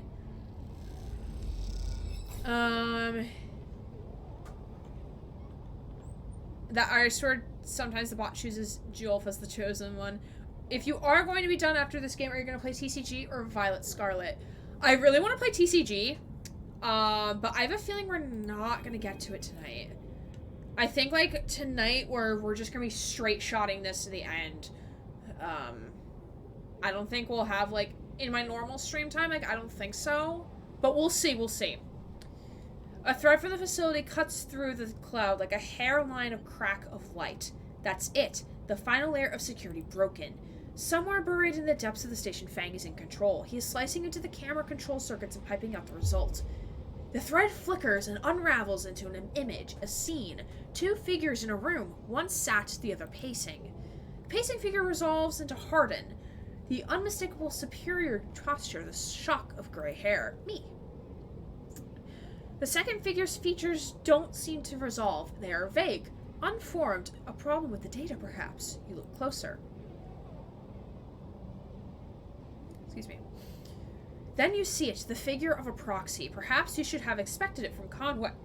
Oh, Jesus. So what happens, I do a lot of talking and I don't stop to, like, fully breathe. Let's all take a breath. And out. One more time, breathe in. And out. It also doesn't help that my nose is congested. Perhaps you should have expected it from the Conway, a corporation whose very existence is owed to the automation. The proxy's machine designed to be piloted by remote connection. Someone elsewhere in the system puppeteering it with their own body, speaking so it may speak. Oh my god, I don't think we've seen that one yet. Ryland spent 8 hours in Subnautica trying to befriend every hostile Leviathan he came across until he said fuck it and decided to kill them all with just a knife. He was successful. He was so sad he couldn't befriend the Leviathans of Subnautica that he was like, you know what? Fuck you all. God, I remember when I played Subnautica for the first time and I killed like one of the ghost Leviathans in the Lost River. And it took me, like, a good solid 20 minutes to kill him with my prawn suit. And then the power went out. So I didn't save my game. Because the power went out. And had to do it all over again. And hated every second of it. Hated every second of it. It was so bad. This was before I started streaming, too. So it's not like it's anywhere online. This was, like, way back. A few years ago at least. The proxy sits impassively, or the Conway executive that is piloting them does, from the distant safety of some ship or orbital colony perhaps. We can move forward, there is no doubt, Hardin is saying. The reclamation teams are almost ready, and after that I'll make the declaration. Nothing has to change. Proxy leans forward, its movement stilted, uneven, as if its body was being refracted through water. But things must change, Hardin. We need further assurances. I have been informed of a breach in one of the closed networks in the low end. You have been careless. Hardin waves an accusation away. We have been stretched. A breach was detected, yes, but no data of value has been lost. Our board is concerned, Hardin. A drop in our value would be unwelcome at this time. The proxy leans back, its posture dominant. If the reclamation of AE-1 is contested, then we could be drawn into a compromising legal position. Hardin approaches the proxy. There will be no contest, not from Solheim, who cannot muster a defense, not from Havenage, who will fall into line below me. He crouches in front of the seated figure, eye to eye. And the people of the station? Refugees, gangs, spacers, all either opportunists or degenerates. Havenage is no longer strong, no longer united. No one here believes in Erlin's vision, nor has the strength to enact it. I sat across from him at a negotiating table. He was forceful, eager, weakened by his ideological convictions perhaps, but a great man nonetheless. This place no longer deserves to bear his name. The eye is crippled. It cannot survive. It is a ruin filled with squatters and outlaws. They'll be lucky if it still spins in 100 cycles. Hardin stands. Oh, Hardin, you piece of shit, you. You'll move forward with the reclamation, because otherwise you will lose your advantage in the system. Without your advantage, you will lose claims on the remaining Palladium. Without the Palladium, your factories will go dark. He pauses. Do I need to continue? One moment. Came the response from the proxy, and its head drops to its chest. Hardin steps back and paces once more, awaiting the discussion taking place elsewhere in the system. You watch Hardin as he paces, as he considers his future. What goes on within a mind like that? In the mind of a man who would burn all those around him for a path to some imagined golden end. The proxy lifts its head. We are happy to proceed. We will legally claim the station formerly known as Solheim AE-1 as salvage within 6 cycles. Havenage is to assist with the transport of the illegal residents to Conway housing and labor facilities. Oh no! Oh shit! Oh no! Hardin Scott. I don't remember his last name. I don't remember Hardin's last name. Or Hardin might be his last name. I don't remember. This game is definitely a game I'm gonna go back and like actually get other achievements because this game is so good. The proxy judders to its feet. Conway will also claim 70% of the raw output of the reclamation process after losses have been accounted for. Hardin nods. I accept. The proxy reaches out to shake his hand like a marionette, and then the recording loops. You watch it play out a second time, gripped by a horrified fascination. There is a bluntness to the conversation, to its blatant disregard for humans as anything other than objects. Oh, it's an after reference. Hardin Scott. Oh, okay, I get it now. I get it. Yep, I have seen video reviews of the movie/book series.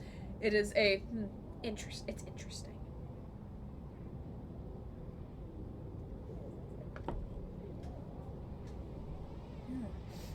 You know, but imagining this Hardin being like a whiny literature punk is actually not that bad. Not that bad of an image.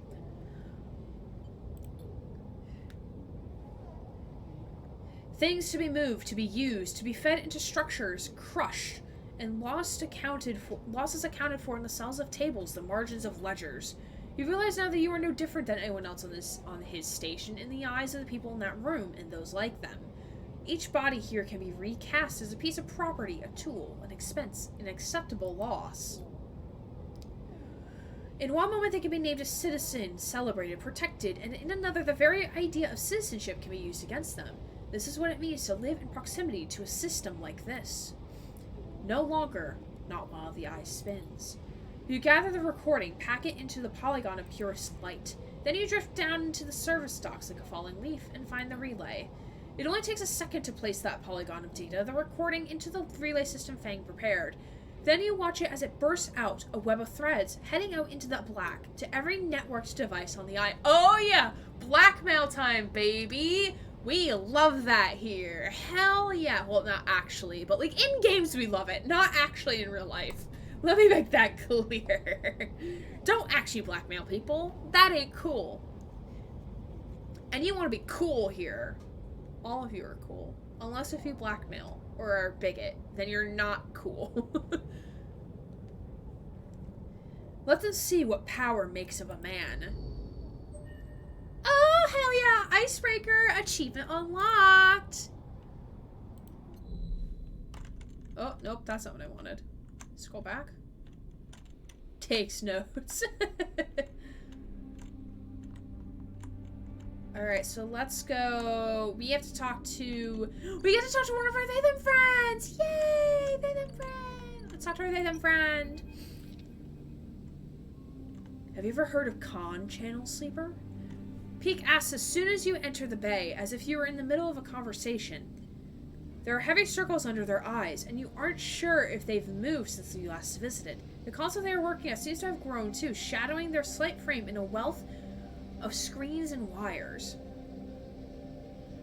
Khan, you mean for transit? Yes, exactly.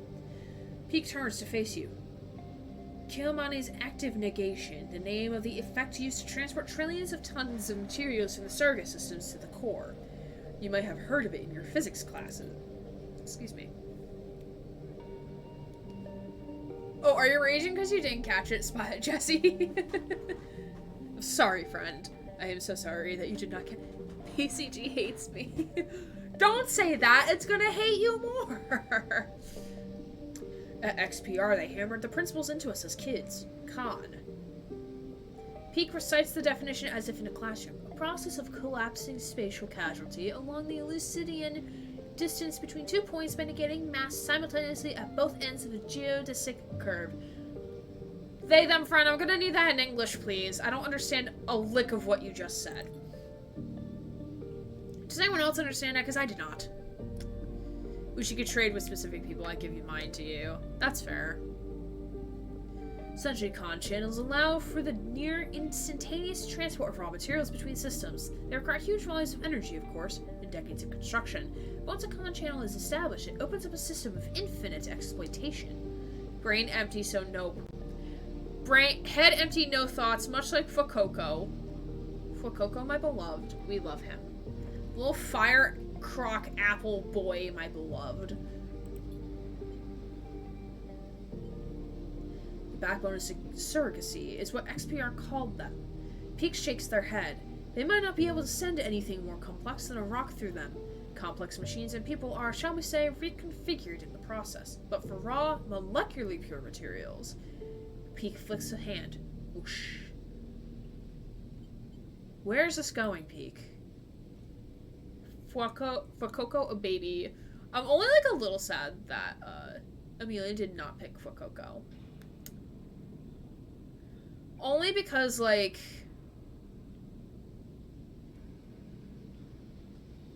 I've heard bad things about what the evolutions of Sprigatito look like, and I don't want either of them to be disappointed.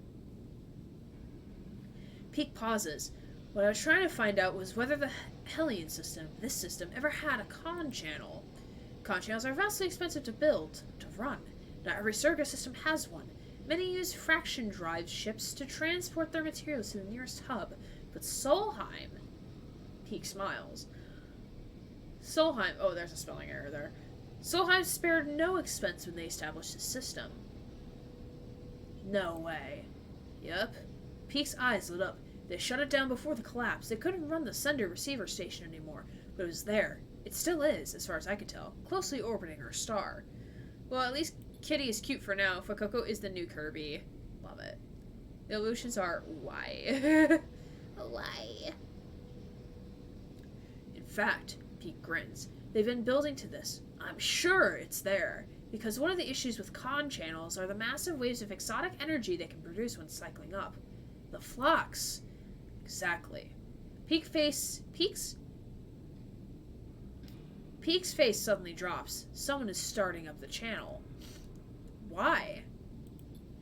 Peak sucks in a breath. That I don't know. They start counting off information on their fingers. They need a lot of resources to do it, and they need to have people from the core systems, but there's no real large-scale extraction in the Hellion system anymore, so why would they go to the trouble? Just, maybe it's Solheim. Kitty has the worst final evolution. Yeah, I have not yet to see them, so I will see it in due time, just not yet. Peak shakes their head. The company went under decades ago, Sleeper. We might not get much core news out of now here, but seems unlikely. They pause. But I've also been thinking. Peak rubs their red eyes. The flux, the wave, the con effect produces is a side effect, a problematic one, but isn't a destructive force. If it was, the core systems would have never been able to use it. So then why are colonies collapsing because of it? Why is it chewing through systems, the kind of industrial system set to function within the range of a once active con channel? Peak is getting frustrated. The moons of Ember have been terraforming since before the collapse. They would have had to deal with the flux, yet everything we have heard from the refugees says it brought down every system they had. Peak falls quiet, thinking it all through. Your mind drifts too, thinking of the con channels, those vast acausal highways that prop up the core systems and their endless appetite for resources. This system has been quiet for decades. Solheim collapsed, Morse corporations gave up their claims, and apart from the Celis ships that came to begin work on the sidereal horizon, no one from the core has come here in all that time. You shiver as you imagine the attention of the core, the systems of logic and exploitation that created your suffering, turning towards the Hellion system. A floodlight turned to this dark corner. A shrill bleep catches both of your attention, and Peak rushes to the screen. One showing a crude map of the station. On it, individual markers begin to flare up with insistent chirps. Peak looks puzzled for a moment, and then their face drops. No, no, no! They lean in close. It doesn't make any sense! What's happening? The flux nodes are appearing elsewhere on the station. Peak pulls at their hair. I set the system to alert me on other flux nodes near the epicenter of the flux event, but these are everywhere. The hub, the low end.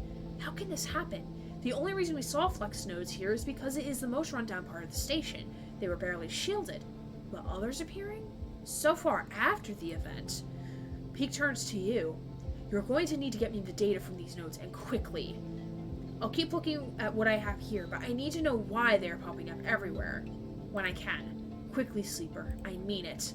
We can talk more about con channels and system history when you are back, but this needs our attention right now. Pig slowly turns quickly back to the monitor, their eyes following scrolling screens of code spewing from the newly fluxed nodes. You leave quickly, but struggle to shake the image of the spotlight from your mind. You feel watched as you cross back into the pilgrim seat on your way to the shuttle bay. You hurry onward, eager to outrun the fear. Ooh. Interesting. Okay, we're gonna end this cycle after we do this thing. And then...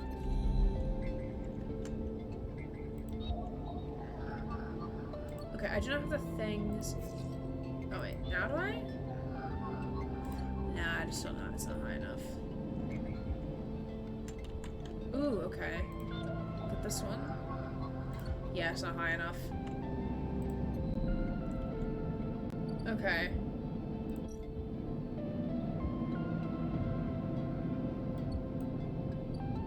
Oh wait, what does it say? No one will give you a straight answer about Fang or Hardin. Ooh, okay. Okay, first we need food. We need sustenance. Sustenance.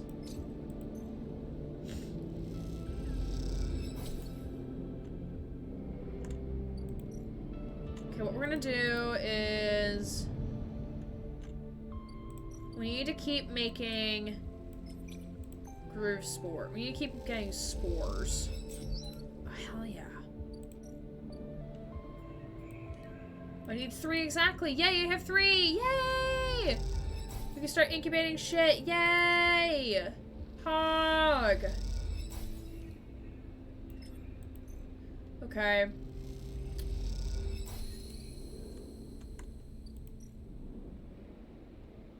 Alright. We're gonna end cycle. We are gonna take a quick 5-minute break, just so I can stand and stretch, get these boxes out of my room, but also to give my voice a moment of rest, because I feel like I really want to try and finish all of the plot points tonight as much as I can. So I want to take a quick 5-minute break, get some rest, get some more water, and hopefully for you all to do the self-care things as well. Grab a water, grab some snack if you need to take your medication, make sure to do that. If you are feeling tired, don't be afraid to step away and go get the rest that you deserve and that you need to keep yourself good. But if you're not a subscriber to the channel, you will get a 5-minute ad break, or not 5-minute ad break, a 3-minute ad break, but it's going to be during our 5-minute break, so you're not going to be missing anything. So we'll see you in 5 minutes, and we'll be right back. Alright, so game rude. There we go. Alright, so here's the poll. Help me pick an oatmeal flavor for brekkie tomorrow. Type a 1 in the chat for mocha dream. Type a 2 in the chat for dark chocolate sea salt. The reason why I'm picking these 2 ones first are because I have doubles of them. Because I picked I got like a lot of doubles. Or not a lot of doubles. I got a lot of singles because I want to try all of the I want to try a lot of the flavors that I have interested in. So VIP Jesse, yes. Go get some love in the chat for Jesse, who wants to become a VIP to the channel. Of course, Jesse. Jesse, you've been here a long, like, not that long, but you've been here enough to become a VIP. So that is something to celebrate. Congrats. Welcome to the VIP club. As I am very congested.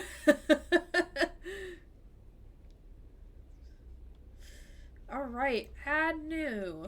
Sorrel spiral. Because when I retire, I want a television the size of a billboard. Why is it doing that? Why is the thing that? But Jesse! Jesse and Magnolia, thank you for gifting a gift sub to Jesse. To Sorrel Spiral. Thank you, my friend. We appreciate both of you here. And Jesse, you should now have your badge. Look at you with your new badges. Look at you. Appreciate you.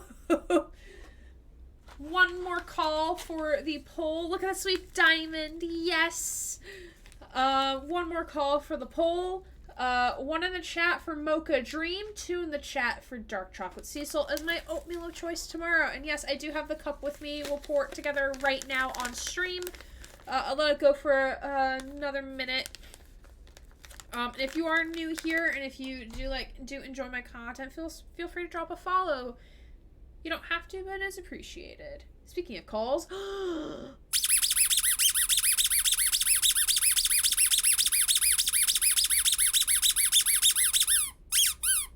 thank you. A new VIP rat has entered the ring. I don't know if I can coordinate that with Discord. I don't think I can. I can coordinate that with subscriptions. I can't do that with the VIPs. Alright, so it looks like tomorrow for Brekkie, I will be having dark chocolate sea salt. Very good choice, if I do say myself.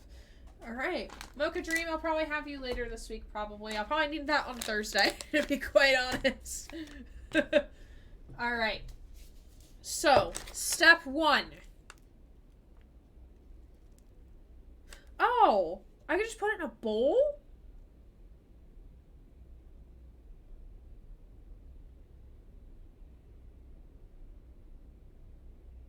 Huh. You know what? I'm gonna try it in a cup anyway. It's fine. She stopped what I was doing just in case I heard squeaks. That's fair. Alright, so we put milk in first. We put milk in first. Yes, my milk is still fine. Let me do the fill line. Wait, milk first? Yeah, pour milk first. Okay, we're doing it right. Doing it right. Cole can always tell me if I'm doing it wrong. Like, now I'm craving dark chocolate with sea salt. Sorry. Oh, wait, I need to make the poll go away. Hold on.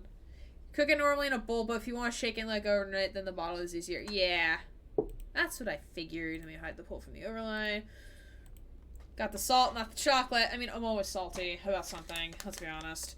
Ooh, got a nice little perforation here. Very cool. Right. Not saying that I need to be sponsored. Ooh, this smells good. This smells so good. Oh, this smells so good. Can I have this now?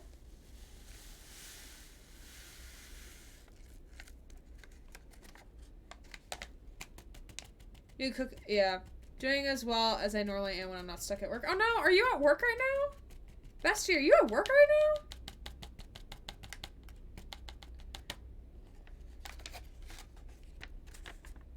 now? Another thing to add to my list for December.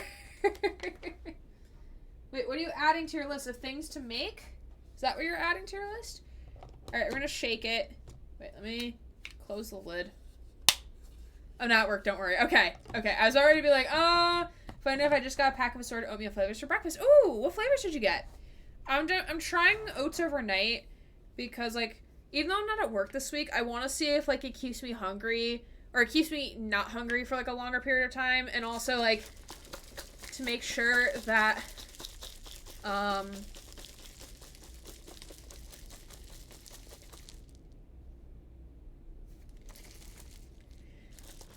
to get or to acquire. Just remind myself I am out of meat breakfast. Oh no! I bought extra eggs. You're welcome to come over. I'll expect you in 18 hours. Alright. She's ready! Hashtag not sponsored, but please sponsor me if you want to. I will do this every time on stream. Not every night that I stream before going into the office. Alright, I'm gonna go put this away and then we'll get back into the game.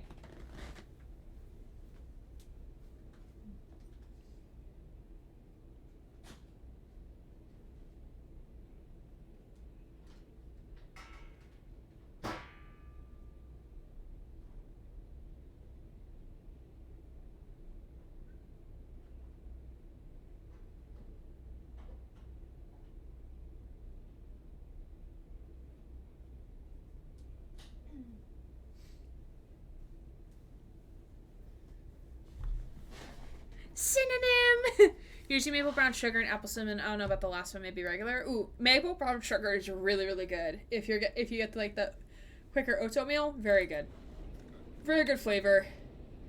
If I do say so myself. All right. So those babies are incubating. Synonym. Yes, synonym. All right, let's go visit our friend up here. Oh, wait. Let's go do the things. Let's go do the hacky hack things that we should go do first. Let's go do this. Alright, we have a 5. We do have a 5, because I prefer to save the 6.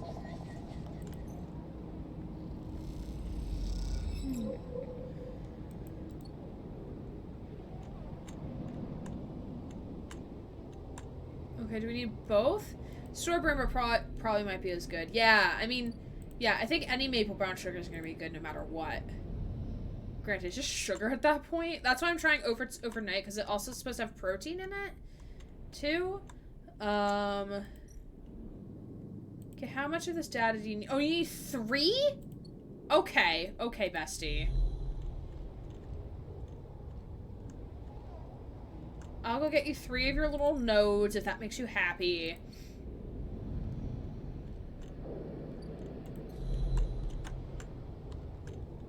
I mean, I'll do anything to make my they them friends happy. Okay, we need another 60.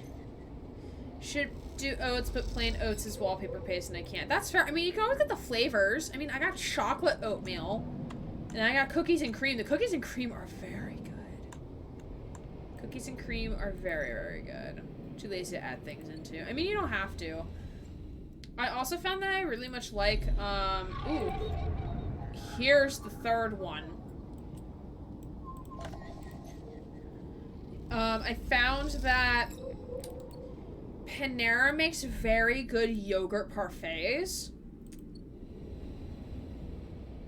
Shut up, tranny. Well, not technically trans, but thanks for banning them. Hate is not welcome here. Get wrecked. All right.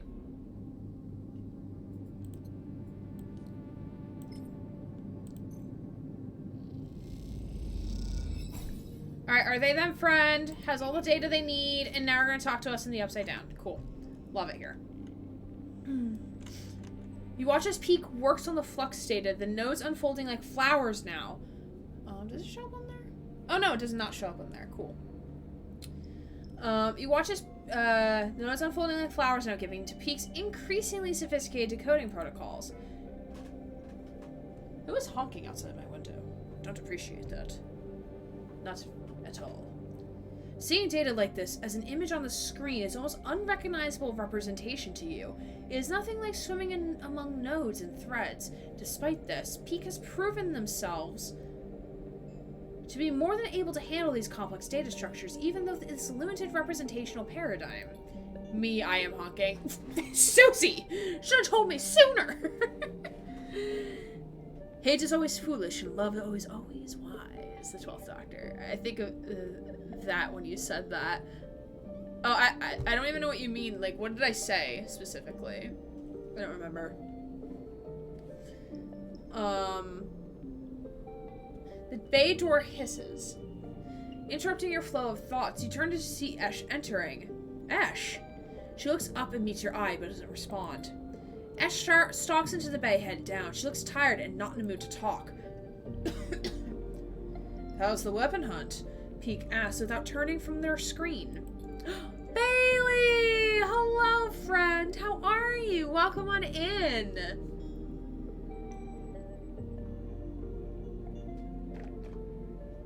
Hope your evening is going well. Very classy way to deal with trolls. Yeah, we don't get trolls often, knock on wood. I'm very thankful for that. Excellent, how are you? We're doing alright. My nose is a bit stuffy, so it's very hard to, like, voice act and breathe. But we're getting through, The goal is tonight to kind of try to finish up Citizen Sleeper So another stream I watch, I found another deck art. Oh, nice! Very cool. Very cool. Slow, inaccessible, tedious. Ash slams a bag down on a crate and hops up to sit on it. You still unpicking balls of yarn? With Sleeper's help. Peek smiles. They brought me some good stuff this cycle. Maybe they could help you find the weapons you were smuggling. Caught me by surprise. It's good that Ash doesn't appreciate Peek's tone. Don't Havenich have them? Yep, Ash replies. At least until I find out where they're keeping them. Ooh, more water? Thank you, thank you. Thank you. Just, I don't know how much water is going to help me at this point, but except make my bladder want to die, but let's try.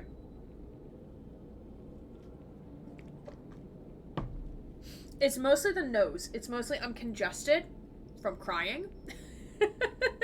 With a good crying.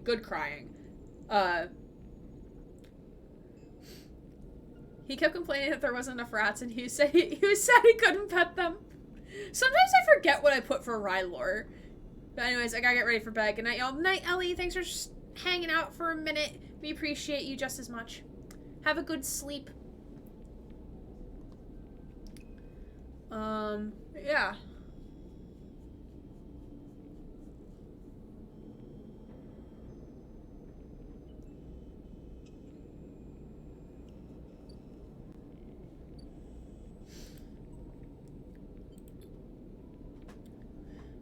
Sorry, my brain just said, like, oh yeah, you're not streaming right now. You don't need to keep talking.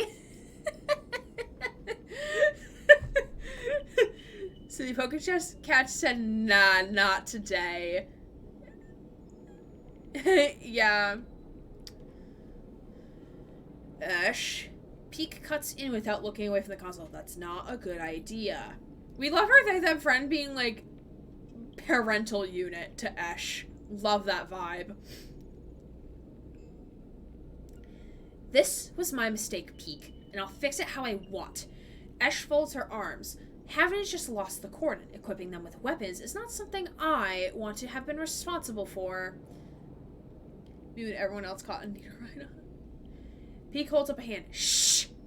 They lean in towards the screen. Son of a... What? They hid it in the wave of the wave. Peek is whispering to themselves. It's alive! Holy shit, they're deviants, my friends. Oh my god. They are deviants. Oh no. Oh no, they're alive. They're alive, everybody.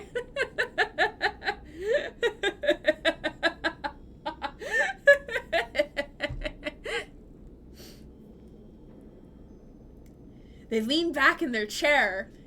Ash crosses over to look at the screen. We are alive. You can't kill me. I'm baby.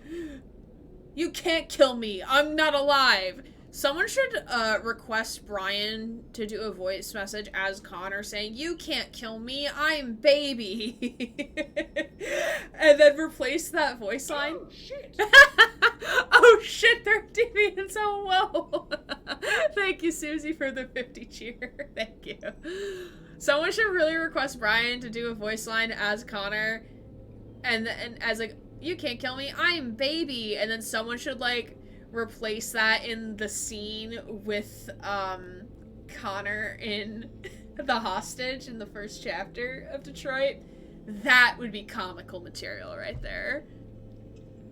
I love when he did the line of, I'm a bad bitch, you can't kill me. I don't know if I've seen that one, but yes, that is also very good. Well, it's growing. It's processing. It's quietly working away in the dark. Look. You cross over to the screen and stand beside Ash.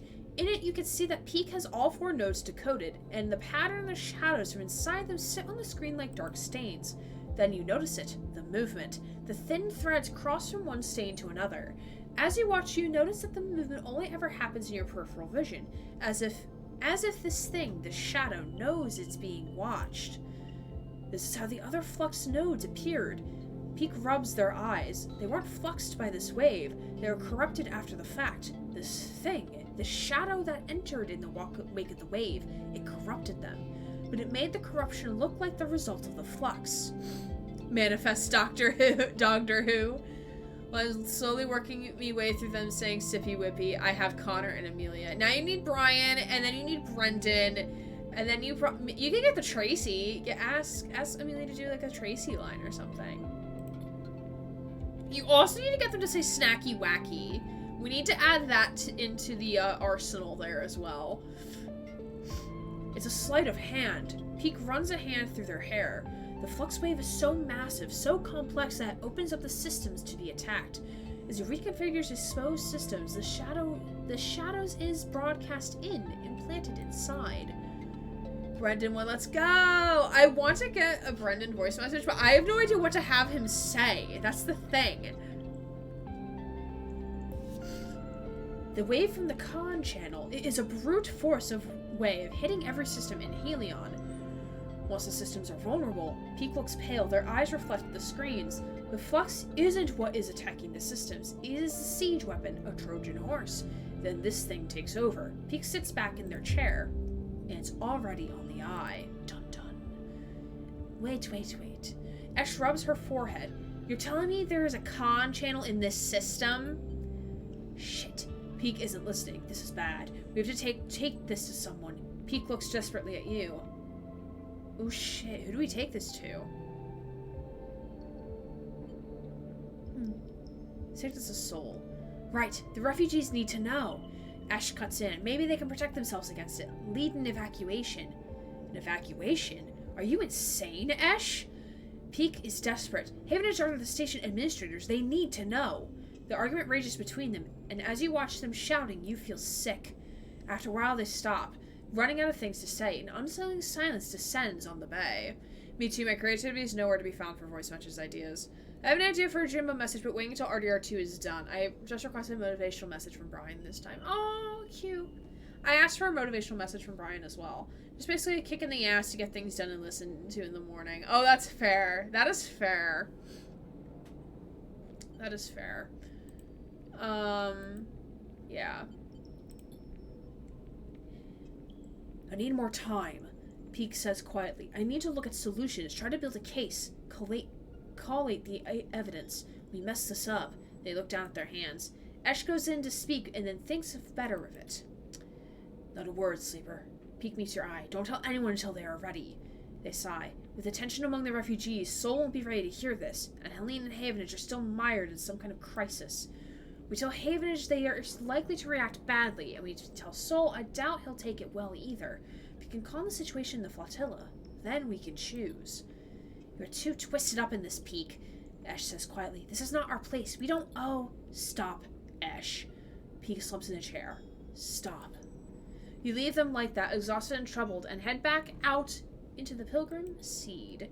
When you close your eyes and you think of those shadows, that movement at the edge of your vision, something dark growing in the station like a parasite. You feel sick. Your vision blurs. What comes next?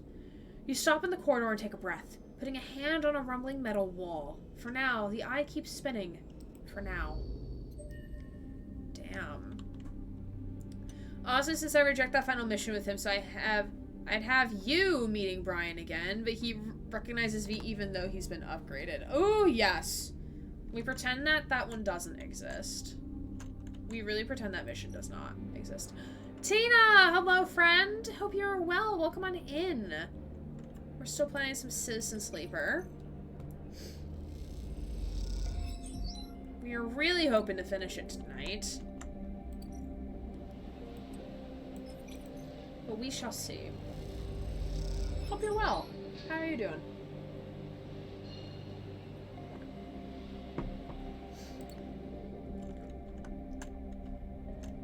Our boy, are they them? Pal needs some rest.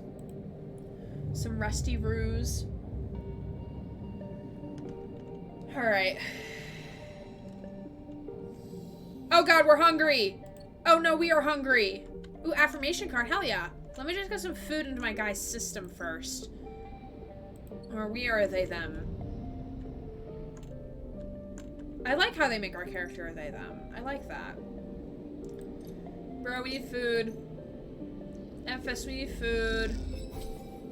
Thank you, bestie. Alright. Affirmation card? Sure, why not?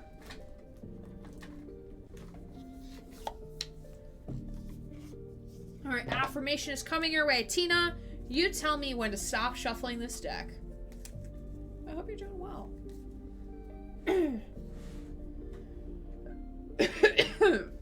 Excuse me. I promise I'm not getting sick. This is just my voice getting tired and just my nose being congested. So like everything's connected in the human body.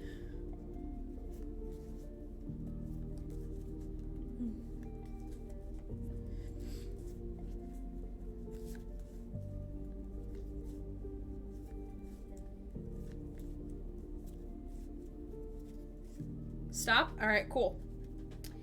Today's affirmation. Tomorrow is a brand new day. Yeah, tomorrow, the next day is always a brand new day. Always a new day to do something or the thing you can't do before. As the eternal grandmaster of my martial arts that I did for several years would say, today impossible, tomorrow possible. So that quote very much resonates with the card we pulled. So if you can't do something today, tomorrow is definitely possible. So thank you for the redeem, friend. Alright, let's see. What can we do? Oh, we can go talk to Fang. We can go talk to Fang, but I would like to go up here to help Bliss first, though. Thanks, Gary. We all probably needed that. Of course. Don't mind.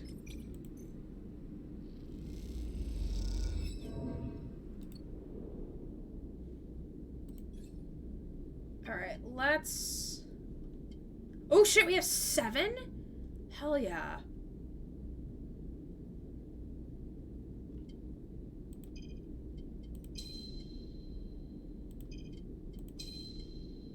Okay. Alright, we can't do any of that yet. To be fair, I was going to remove the rubbish from my room, so yeah, that means something. Yeah! What are some other positive stuff that you've done today? Or good news? Good news, good vibes. What do you got? What do y'all got for us? So, like, Susie cleaned things, so that's good. That's always good.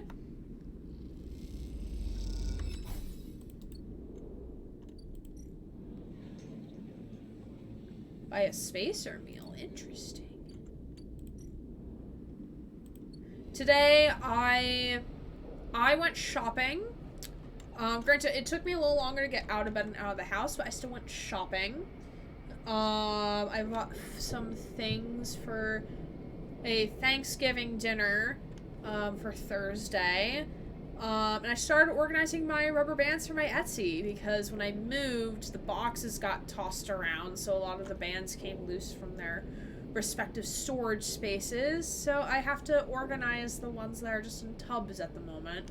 They've been kind of sitting around for 5 months, so I started doing that today, and it was very nice to stand actually at my my breakfast bar counter, with my overhead counter lights on, and just stand for a couple hours instead of sitting, because I sit a lot during the day, so it was just nice to just stand, move something, do something with my hands, just listen to some videos on YouTube. It was very nice. Very relaxing. Yesterday I hiked. I did 14 miles. Google said it was 9.4, and it was 5K elevation gain. I feel so sore, but feeling accomplished today. Yeah, that's a big accomplishment. I don't think I could hike 14 miles, personally. That takes, like, endurance to do that. So you might feel sore, but that's good. Glad you feel accomplished. Yeah, it's really satisfying, as Susie said. And even the little victories are also, like, something to be excited over as well. So even though I did not finish the rubber bands, I made a dent in them, and I will happily take that any day, because I have to I'm sorting them by color, because I have so many of them. I'm sorting them by color, and then I'll sort them by the individual container.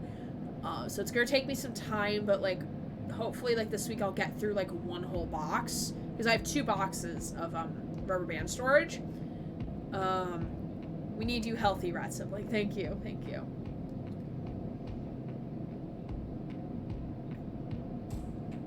Yes, slowly cleaning the depressive state in my bedroom is a good start. It's always a good start, my friend.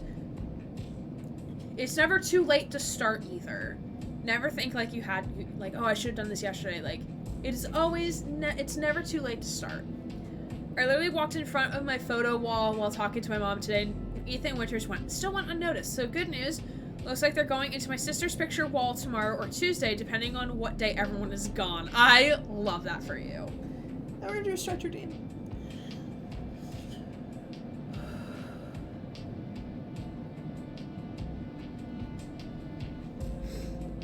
Also, not so much of a victory yet, but I am trying to, like, start losing weight, so I'm trying to, like, get some muscle back, and get back into the size I was before I moved, and then if I can get lower than that, then that'll be great, but, I'm just trying to, like, keep myself a little bit healthier, keep, like, be more active, like, even just in my daily routines, instead of just being still all the time. Your family just accepted the Deckard's as one of their own. Yes. Feel that, Susie. I did some laundry today and it felt good, but it's hard to get past that depressive state. Yeah. I forgot to do laundry today, but I went grocery shopping and I did rubber band things, so that was my adulting. Tomorrow, I think I'll get laundry and more rubber band stuff done. I accepted them into my family. They're my cousins now. Ethan and Winters are everyone's collectively lost cousins. That's just how it is. Alright, Fang, what do you got for us, bud? Above in the rest of the building, people are busy, frightened. They speak in hushed tones and organize endless meetings after endless meeting. Havenage have avoided a full-blown crisis for now, but change is coming. Fang is in good spirits and bundles you inside before you even had a chance to greet him. That was the slickest operation the station has seen. He hugs you firmly. You made my job easy. He shakes you by the shoulders. I'm so proud. And he smiles. I got to watch through the cameras as the Haven of security that weren't in on it assaulted the station. Fang smiled. One of them straight up just whacked Hardin with their pistol. It was beautiful. What are they going to do with him? I'm not sure anyone knows, but he is cooperating in dismantling his operation and scaring off Conway. Maybe they'll exile him when they are done, or hand him over to some core authority. Fang shrugs. Now I know he won't be an issue. I'm going to be focusing on systems for a bit. He shakes his head, seeing as that's my actual job. He points to the ceiling. The people upstairs weren't so happy, though. They've been fielding questions about the state of the eye right and left since the recording got out. People are scared. Is it true? Fang looks at you directly. Now, if we don't want it to, not if we don't want it to be. He touches a stack of hardware. The eye is old, and it was never meant to run like this. The master control points that Erlin and Havenage installed. They keep it spinning from the rim. That isn't ideal. But if you're asking me if the eye will stop spinning this cycle, no. He smiles. And me, with a ton of other skilled people, will be working to stop it happening in the cycle after that. Hardin's problem was that he didn't believe in people. He believed in systems, and their ability to shape the world around them. Fang squeezes your shoulder, but as far as I'm concerned, people should be the ones running the systems, not the other way around. Anyway, Fang raps on the side of his terminal. I know you didn't come out here for a lecture. My tracker. I haven't forgotten. He produced a thumbnail drive. Managed to finish that code solution I showed you. It's a modified Ripperworm. One made to deactivate that tracker of yours. But in the time since I got back, I added something extra. This tracker of yours doesn't just show SNR where you are. It transmits data about the state of your body, your current condition. My worm won't just deactivate it. It'll edit that data to SNR if your body's irreparably damaged. DNR. Do not retrieve. He grins widely. Pretty smart. Pretty smart, right? Thank you. Just slot it already. You take the drive and hold it in your hand, then you close your eyes and open up your access ports to take down your defenses. The worm immediately enters your closed network. It rips through it, taking things with it as it goes. The moment they are gone, you forget they were ever there. They just blink out of existence. A second later, it is done. Really is. I sometimes come out of it and then I am fine for like a few months and it suddenly hits me again and I'm like, okay, we love you, Susie. Mine's usually a few days here and there, a few days up, a few days down, so I try to capitalize on the up days. A good way to look at it. I'm terrible since I fall into the hard habits, but on good days I take advantage of those energies. Yes, always take advantage of your energy, but never, like, if you can't do something, like, don't be upset with yourself that you can't. Because, like, last night, like, I was, like, for some reason yesterday, like, maybe it's because I streamed in the afternoon and then sat through a Deck Art stream. I was just dead tired by 9:30, and I was so upset, because, like, usually in the evening, that's, like, when I chill, I play games, I work on things, unrelated to, like, actual work, because we're not supposed to work off hours, so I don't. But, like, I was just, like, so mad at myself for, like, being, like, so tired, and, like, I was in bed by 10 o'clock last night, which is, like, not normal, but, like, I needed the rest. Like, I fell asleep, probably by like 10:15, 10:20, and I like slept pretty peacefully through the night. I feel the need to sneeze, sorry. Then Rylan now lives in a tent. Yes, he does. Yeah, crack Rylan lore. It's gonna come one day or another. Oh yes, the Mario Kart one. Oh, yes. I don't think we've seen the Mario Kart one yet, either. That one's a good one. But you guys, I've been sick for days and I feel completely useless and lazy because I can't get much done. But your body, my belief is that when your body gets sick, it's that, like, when your body's tired, it's telling you to rest. Like, I really wish, like, my job had more freedom where, like, or, like, I wish, like, my days had more freedom because, like, I work, like, an 8:30 to 5 job. So I have to, like, go with the schedule. I can't deviate from that. Haha, deviate. Hey, Beard, welcome on in. Thank you for the water redeem. I very much need it. Don't forget to water your streamers. But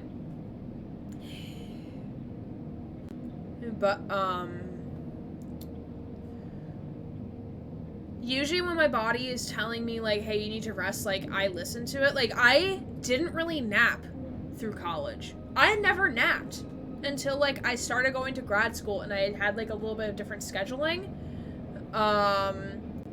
So, like, when I'm very tired in the middle of the day, like, I take a nap if I'm able to. Like, my coworker took a nap during our 1 hour lunch break. Like, he flat out went into his office, turned off all the lights, and took a nap. And I'm like, I love that for you. Like, Tina, don't be, like, I understand, like, it's hard when you're sick and you want to do something. Like, when I was out with COVID, like, I had to pack to move down here for work. And it was so frustrating because, like, I remember just, like, I would get up, be at my computer for, like, only, like, 2 hours, be like, I can't, I gotta go lay back down. It was so frustrating. But, like, take your time. This too shall pass. You'll soon be back to normal, and you'll soon can do all the things you want to do. Your body is telling you need rest. It's used to seeing you stream after the Deck Art, so I understand you being exhausted going back-to-back streams. Oh, well, normally, like, on Sundays, like, I would watch their stream, have, like, roughly, like, an hour in between, and then start mine. Because, like, normally when I watch other streamers, especially the Deck Arts, because they're such a positive vibe, that gives me energy to stream. That gives me, like, the adrenaline rush to stream, and to get hyped, because I'm like, oh my god, we just had such an awesome stream. Oh my god, it's my turn to stream now, cool. So, like, that was, like, the inverse yesterday, so it was really cool to raid them. That was cool to raid them for once. But, like, I had all that energy after stream, and I'm pretty sure I played Beat Saber for, like, 20 minutes to, like, get rid of that energy, but I was still so tired. I don't know why. I didn't even stay up late Friday night or anything. Yeah, I need to write a small figure of voice playing Mario Kart. Yes, you do. Yeah, you just pass out without caring about other things. I fight my mortal flesh sack at every turn. I've had COVID and it robs you of all ambition. Yup. I got COVID right when I was told, like, hey, we hired you, time to move to Virginia. And I was like, fuck, great. I've done that. I did that on Friday. I work from home, so taking a nap during lunch is easier, but I was training someone all last week, which is really draining. That's fair. I never napped until depression hit, to be honest. I haven't done it recently, though, and I kind of miss it. And what an appropriate game to raid into. Yeah, that was the whole point. I really wanted to raid into them playing Plague Tale. But yeah. This is a wonderful conversation. Virginia, don't you mean Maryland? Don't I mean, like, Ireland? Because apparently Susie, I said I lived in Ireland today. You open your eyes. How do you feel? Asks Fang a little nervously. Tired. Aren't we all? He pats you on the shoulder. Take it easy. Things might be a little woozy for a minute. He looks at the terminal screen. The logs tell me it works, so feel it or not, you're free. We're free! Let's go to Jericho! You're free! Go to Jericho! Fang lets the word free hang in the air a little longer before he continues. Seems like it might be finally time for celebration. Fang wraps his arm around you. Jenna still owes us those drinks. He laughs and you join him. And later, when you leave, you feel deeply thankful for having such a friend. As you walk away from the building, you look up the wide curve of the eye, up at the hub and the other rim beyond it. The whole thing twinkles in it with lights, and it seems impossible to see it as anything other than breathtakingly beautiful. It feels, in that moment, like something eternal.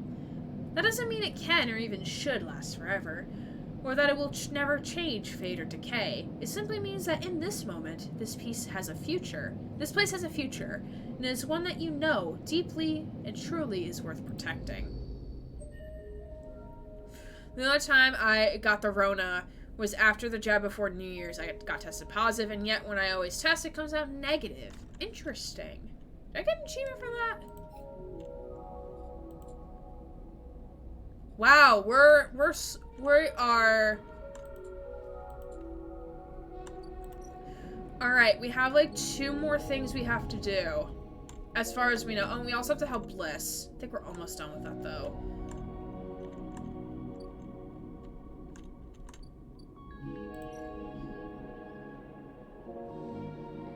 Actually, let's go help Bliss first. Let's go see what we could do with Bliss.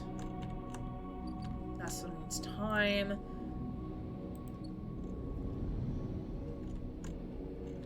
Actually, wait. It might have been a side effect. Maybe. That's always a chance. Oh, nice! 100% positive. Oh, got cryo for that. Hell yeah. Alright.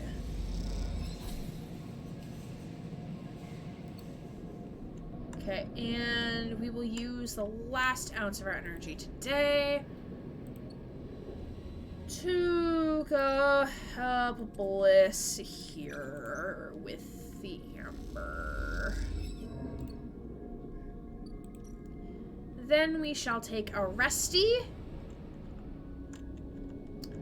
We'll take a big ol' rest.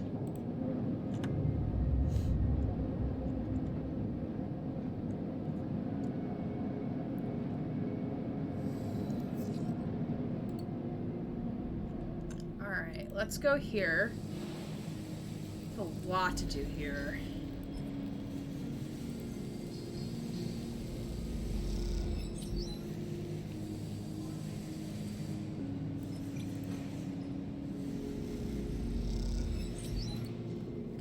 I love how we keep getting cryo for that. Like, I have no reason for the cryo now if I can't buy the fucking pieces of things. Like, alright, cool, whatever.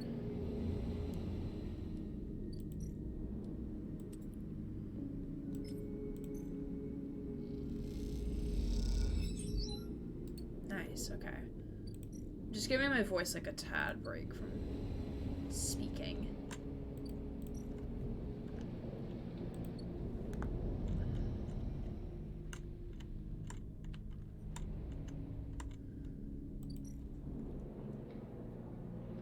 Okay. We're gonna wait on this, because I think we might get some shrooms. Some shroomies? I thinkies? Ah, shit, we're starving. I didn't want that. I didn't want to starve. Dang. Alright, can I buy food here? Lots of food.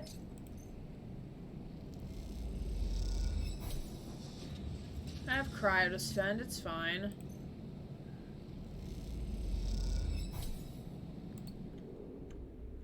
And immediately go hungry again next cycle.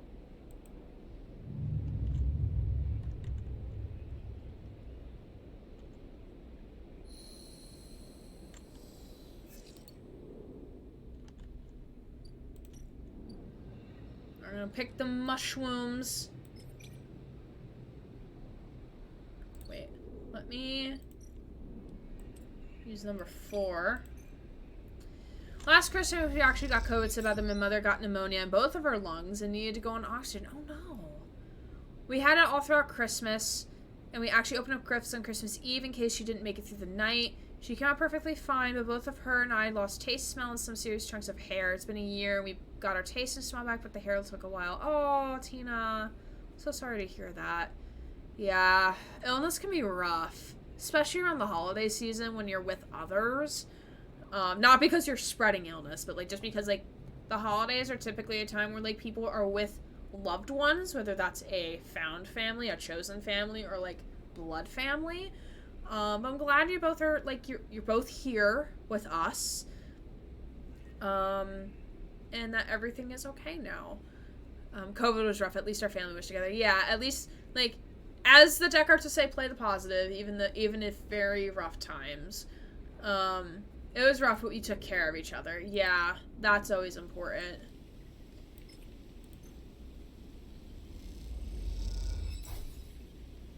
Yay, we got things. We got drugs. We got the drugs. I'm also hungry.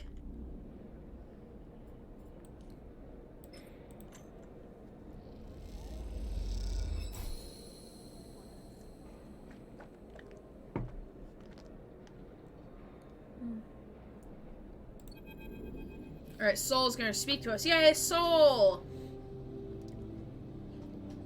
The funny thing is the second time we got it, it was a little cold. Probably because your body may have built up an immune for it. We were sick for a week with minimal symptoms. Yeah, or if you've had the vaccine or, like, boosters since then, that might be why. It's funny how, like, no one's talking about COVID anymore. It's really funny. Like, now we enter, like, a new academic year and that COVID's just, like, null and void. I find that funny. Like, I know Glow, is, like, still taking COVID very seriously, which is fine. Like, we respect Glow for that. But, like, it's just weird that we haven't seen or, like, heard a lot of news about it. Like, surely it's not done. Surely it's not null and void anymore. But, like, makes no sense, but it's fine. It's fine. Soul finds you deep in the layers of the Pilgrim Seed, working on a patch for a life support vent. You hear him coming, his suit hissing as he does. Y'all don't? I mean, I haven't seen news from it, from my channels. We still hear about it all the time. Yeah, unless if I'm not looking in the right places. But, like, all of my major news sources are just talking about, like, election shit. Did you hear that Trump is rerunning for for president in 2024? Did y'all hear about that? I heard about that. I was like, that's sus. Don't like that. My uncle just passed from COVID last week, but we also fighting cancer at the same time. It was severe flu for me. It was not on the news cycles here anymore either. Oh, Magnolia, I'm sorry to hear that. We give you hugs. We give you hugs and love.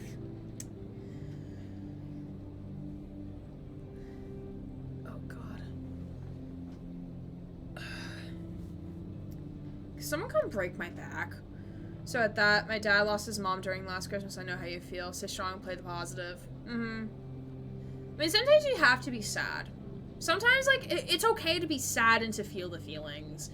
Like, sometimes, like, you have to let the feelings move through you in order to, like, not necessarily move on, but, like, to just allow it to move through. Because delaying it is, like, just gonna, I don't know. Thanks, everyone. Didn't mean to drag everyone down. It sucks, but I've been prepared for it. I mean, that's okay. We're hugging. Ryland is hugging. Also, for some solidarity, would it be proper to say if I fuck COVID? Yes, you could say fuck COVID. That is fine. Cursing on this channel is allowed as long as it's not, you're not being rude to other people or to populations of any kind. Cursing is welcome here, as long as you're not using slurs or anything. Cursing is fine here. I mean, my first Deckart raid, I was cursing up a storm. Like, I became a sailor for a solid 2 minutes. It was so funny.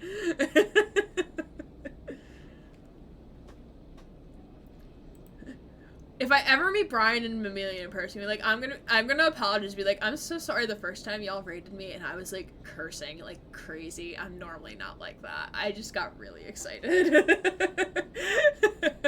Delaying it fucks you up because of how badly you keep those feelings barreled up until they're released. Yeah. Or until like you're like me when I like cried to my supervisor at work and like cursing in her office because I was so like sad and frustrated with myself about fucking something so minor up. Cause like I had my performance evaluation on Friday, right? Conveniently on the last day that they were due. As Brian said, fuck it, you're grown. Fuck it, I'm a 24-year-old non-binary individual. I almost said I'm a 24-year-old man. I'm like, I'm not. But what if? And this is what we call foreshadowing. Quite a few streamers who have been rated by them reacted the same way. I'm sure they're used to it. Oh, yeah, they might be. They might be. Oh god. What was I saying? So, like, we were talking about, like, oh, how I hold myself accountable, blah, blah, blah. And my supervisor was like, yeah, so, like, that whole incident, that whole thing about, like, the overrides and the substitutions, like, Jacqueline, who's the other supervisor who, like, had to talk to me about it, was like, yeah, this wasn't really that big of a deal. I was just, like, telling Gray no that, like, just in the future you need to do this. It, like, wasn't that big of a deal. And I was like, yeah, to me it's a big deal. One streamer the Deckard's rated, they put in the chat, these are the nicest people we know. Oh, yeah. Deckard's put in the chat. Oh, that's so sweet of them. Oh, that's so sweet. Too bad I couldn't see it live because of the connection outage going on across Canada. Oh, Skull React. Anyway. Soul finds you deep in the lairs. Okay, I already read this. I had to ask around to find you, he smiles. Seems like you know the place better than me these days. Doubt it. Soul nods. I was on the work crew that built this thing, so maybe you are right. He winks. Soul holds out hands. Stand up and let me see you. He pulls you to your feet. I don't believe we ever had a sleeper on Ember's hearth. Soul looks you up and down. You sure do make me wish we had. Could have done with a few workers as good as you. Thank you. Alma! We love Alma. She's my plushie right here, along with her 2 kids. Most probably Brian who does it. Probably. Yeah, I think Brian mainly runs the Twitch. Amelia is the one who mainly chats in the Discord, like, when stream starts. I do wonder who they watch in their downtime, though. I wonder, like, who do they watch? Like, do they watch Twitch in their downtime? I'm so curious. I'm so curious to know. Like, do they hang out in other people's streams? Like, how I hang out in, like, their streams? Or, like, I hang out with, like, in other streamer streams? Like, I wonder if they do that. Soul nods. You're welcome. Seems like I owe you some answers, seeing as you've been working hard on the Pilgrim Seed these past few cycles. He leans against a crate, his suit creaking. What do you want to know about? The flux. Soul sighs. That's what I imagined. He scratches at his beard. I can't say I'm an expert, but I can tell you what we witnessed on Hearth. Because it used to be his own personal account. What if Brian is a Dream fan? I don't want to think about that. I'm sure they do. It makes sense to watch others to help you make your own stream better. Yeah. I mean, if the wheel ain't broke, don't fix it.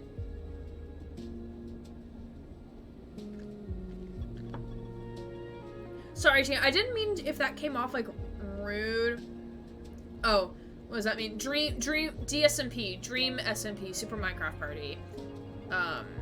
It's like a genre on YouTube and Twitch, but like it's not my vibe. There's just some things with some people there that's just like, nah, you've said things, it's not cool. People mention it. Got it. Definitely know he probably watches Jacksepticeye. Yeah, back in 2018, Brian just lurks in people's playthroughs, but he probably lurks in Code streams because he said Code was his inspiration. Oh, it's the fan paces, huh? Since he's modeled for Cloak Brand and hung out with Jack before. Yeah, that's true. That is true. Alright, moving on. Because it's 9:40, and we have a couple other things we need to do in the game. First we ignored it. A few farms had their automation systems blink out. Lifter suits locked up, bots reset their schedules, nothing we hadn't seen before. But the news came out of the Paso Row that they've been hit harder. The local network had gone down and no one could get it back up. It was rough for a while, but out in the farmland we were used to it. Paso Row. Googled Brian. I looked on his occupation. He said he had a Twitch. Oh boy, 3 a.m. Capital of Hearth, tens of thousands of souls made it their home. Soul grimaces. Anyway, we thought the Flux was a freak event until the day that they got the network running again. That's when the cascade happened. System after system corrupted, data lost. Then another Flux hit, and another. The bots were running circles in the fields. People had to be cut out of lifter suits like mine. And the city, I never saw it, but I heard from the others. Soul shivers. It only got worse from there. We couldn't seem to fight it. It cut us right open. That's what I want to know about the Flux. Some folks say it came from the inner systems that might be connected to some old tech there or something, but I never heard anything more than rumors. Soul scratches their beard. Sorry, I don't have better news. Wait, is he also their beard? Are you a he-they? Hold on.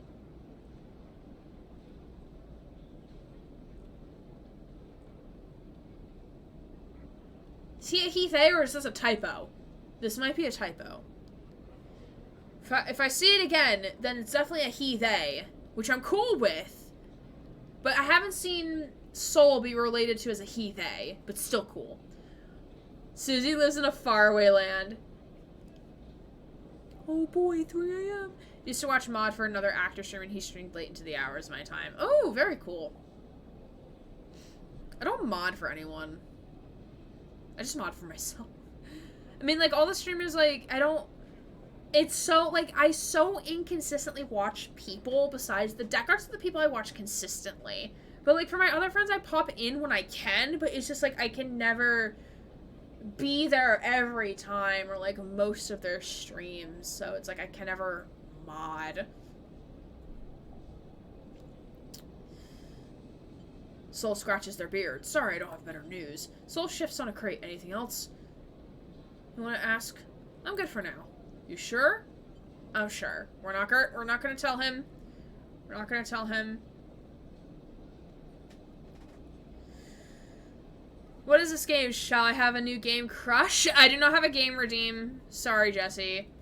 It's called Citizen Sleeper. It was made back in May of 2022, so 6 months ago is when the game released.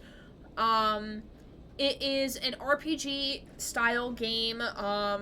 Some of your choices matter, some of your choices don't. Most of your choices don't because it's probably set linearly. But your actions do have an outcome. I shall add to my queue for games. Yes, I very much recommend this game. We have 2 they them friends. We ourselves are they them. And 6 months already? Yeah, this game came out 6 months ago, and this section with Soul and the Flotilla is part of the DLC. Free DLC, might I add. They're breaking out in 3 parts, so this is, the first part was the one getting the Flotilla. The second part that we are currently playing is the second part of the DLC. Then the third one is going to come out in 2023. Mean to show the stream game as a command, not a redeem. Oh yeah, like a command, yeah. I don't have a stream game redeem command thing. I want to make, like, each stream custom, but, like, I can't at the same time. I don't have enough brain power as of right now to do that. Where, like, I change, like, commands every stream. I just don't have the brain power to do that at the moment. Like, changing my schedule slide for, like, the BRB and starting soon screens is, like, enough for me at the moment. Maybe if I set, like, a more routine starting stream, like pre-stream routine, then maybe, but like not right now. I can't. But yes, I highly recommend Citizen Sleeper. There's very many husband material characters in this game that I very much love, and I love the art style of it. Soul stands, flexing against the suit. He takes his cane in his hand. Keep it up, Sleeper. He smiles as he leaves. You're making me think I need to start making new plans for this place. With that, Soul leaves, and you wonder what he means. As he creaks away down the corridor, you can't help but feel there's more to him than it seems. Alright. So here's what we're gonna do.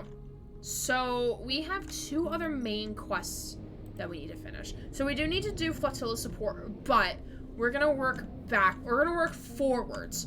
So we're gonna start with side reel ticket. We're gonna start here and move up.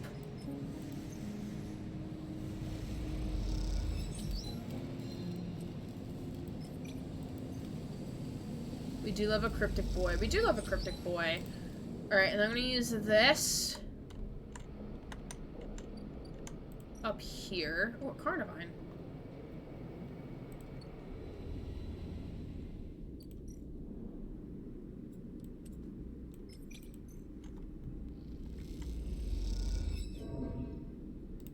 Okay, that's fine. Alright, we're gonna move down.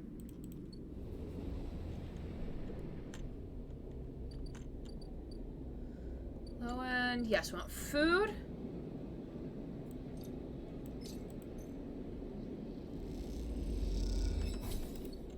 Want food, and then we are going to take a rest.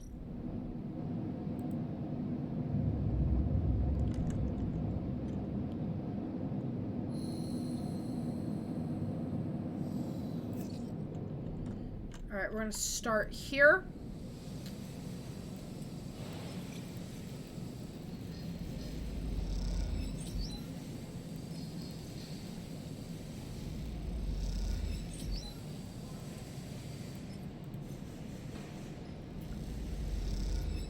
We're gonna finish side reel and Bliss's mission before we continue with the flotilla.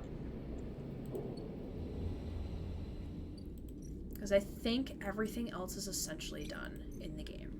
As far as I'm concerned and aware of what we have done. I probably will do not another stream. Well, I'm gonna make another save of the game at some point. Because I want an achievement hunt. And I think we definitely will come back to this game when the third part of the DLC comes out. Because I won't mind streaming that to y'all.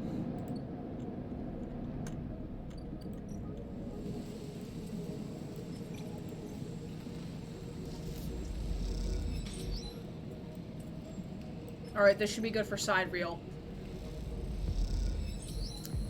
Finished. Alright, let's talk to the child and the father-daughter duo.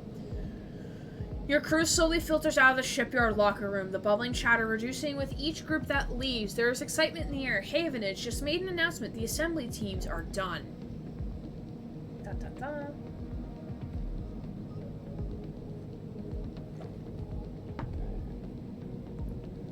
Sat on the locker team bench, you can feel the side reel out there, its hulking mass now intimately familiar to you. Over the past cycles, you have watched it grow, be assembled. You have walked through its veins and welded its bones. Now it's ready for the final stage. It'll go to testing now, then enter a final process of sealing and resealing, checking and rechecking before it is deemed suitable for its generational trip. But for now, your work is done. You can't help but feel proud. Oh, it's just the father. There's no son. A cough interrupts your thoughts. It's Lem, changing out of his work gear. Mina is nowhere to be seen. He smiles. She'll be ready soon. Where's Mina? To our fast friends, huh?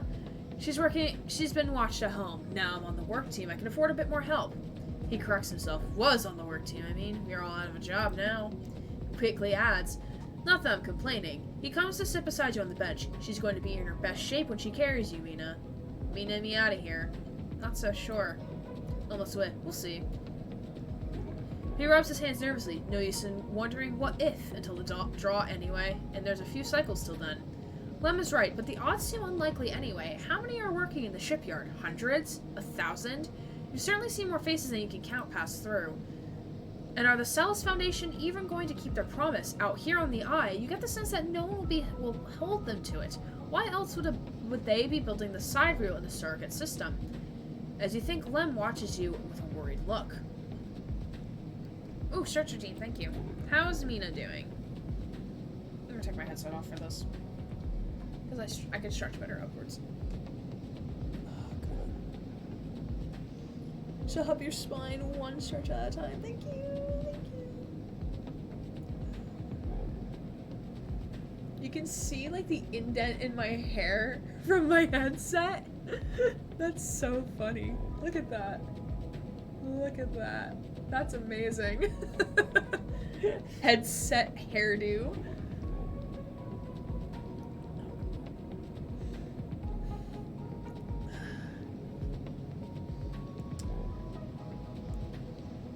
Yeah, my shoulders like to curve inward.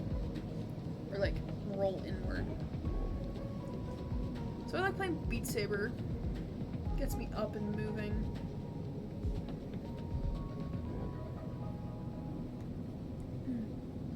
Thank you for the stretcher, Dean. Tina is very much needed. Thank you, thank you. Lem is surprised by the question but smiles. She's doing well. She misses having you over, actually. I need to get you two together again soon. Especially now I won't see you here either.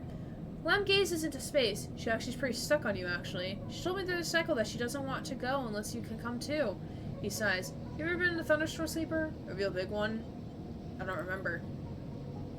Also stretching just lazily in bed. Hey, that's still stretching though. That's still good.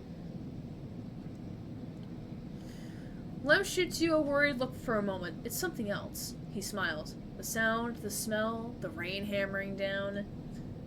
The whole sky stretched out and bruised, roaring and huge. Then the place I was born, New Pembroke, a dry old rock in a Conway system, had 2 seasons. One of them was dry as bone, dusty, ugly. The other one was one long storm, a side effect of the terraforming efforts, they said. Rain used to rattle off the roofs like bullets. It washed the dust away, turned the streets to rivers. It'd sing us to sleep and wake us up in the morning. We'd wait half a year just to see it again. The best day was one where the first drops fell. He sniffs. Some days I wake up swearing I can hear it again.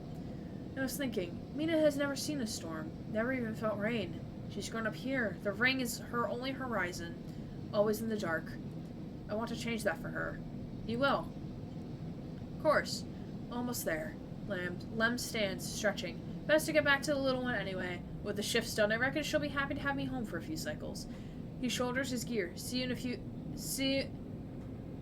few for the draw. I'll be there. Right on. He grins.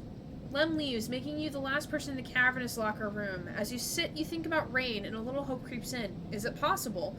Could the Cyril really take you to a planet, a place with weather, with skies, with life?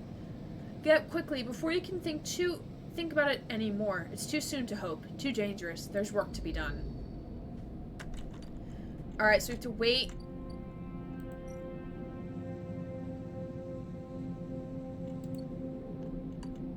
Wait here and wait here.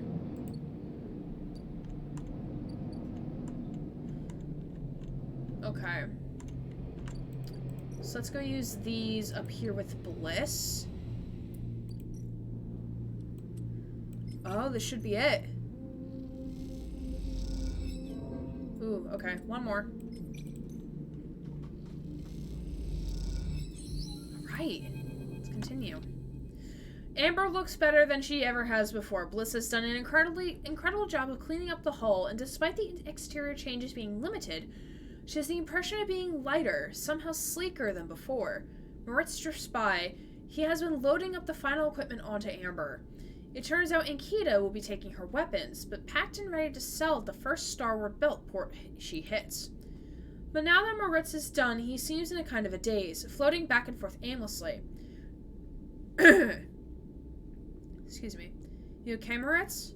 What's that? He turns. Oh, right. Yeah. Packed and stacked. He smiles a weak smile. Was hoping Miss Cassetta would let me keep a warhead. What do you think of her? Miss Cassetta? He shrugs. She seems tired and old, like older than she looks. Hey, Sleeper. He looks down. Did you know Bliss was leaving? You'll understand now. She told him. That's why he's like this. I did. He nods distractedly. She said this place is mine. Chaplos.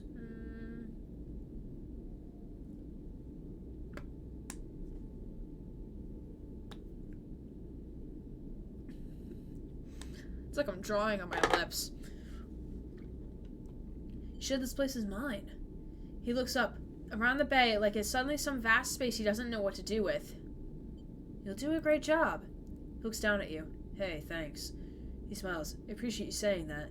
Not many people believed in me before now. First Bliss, then you. Dark look suddenly crosses his face. Hey, Sleeper. There's something Bliss said. He meets your eye. Are you going too? Oh, hey, Ankita! Before he can answer, Ankita glides into the bay, a massive crate on her shoulder. Sleeper, you coming or what? Bliss is already on board.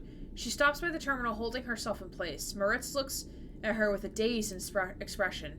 You look at Ankita. She's keeping it together now. She's packed all those bad feelings down someplace where you'll never, ever see them again, and built a tough foundation on top. She may not be a mercenary anymore, but you imagine most people would think twice before trying to cross her. Well, she looks at you. I'm not eager to spend another moment of my time on this station unless I have to. She pauses, looking between you and Moritz. She sighs. I'll give you a minute. And she kicks off with the crate, taking it to the end of the bay, where the amber sits docked. You look back at Moritz. We're staying, because we still have shit to do.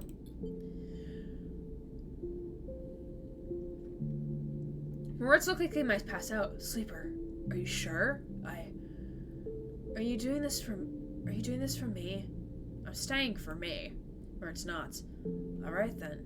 You're staying. He grins.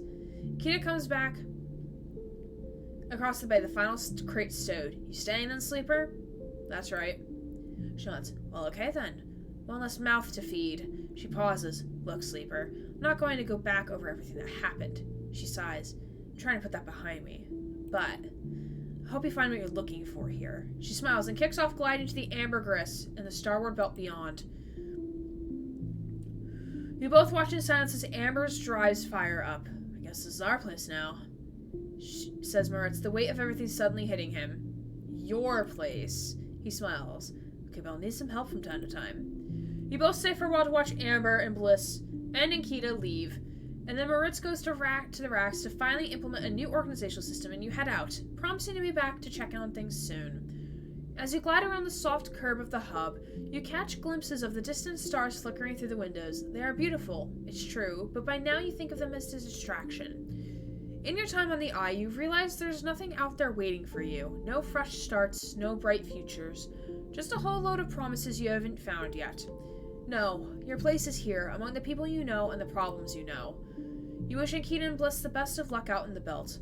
But you focus on the Eye, on the vast spinning rim that rotates around its hub, on its building and flashing lights, on its people and places. This is your home, and for now, it contains all the futures you need.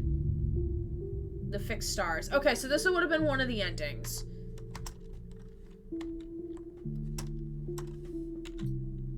Because it did say we have multiple endings to the game.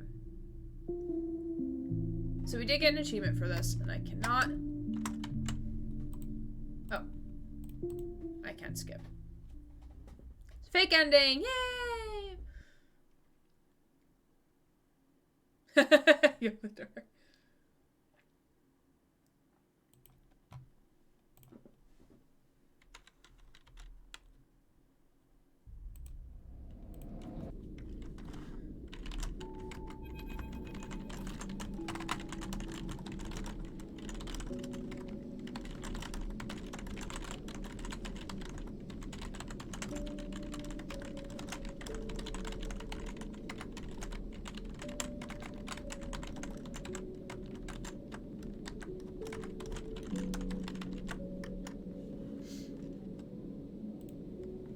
Mod team, I sent you a message in mod chat.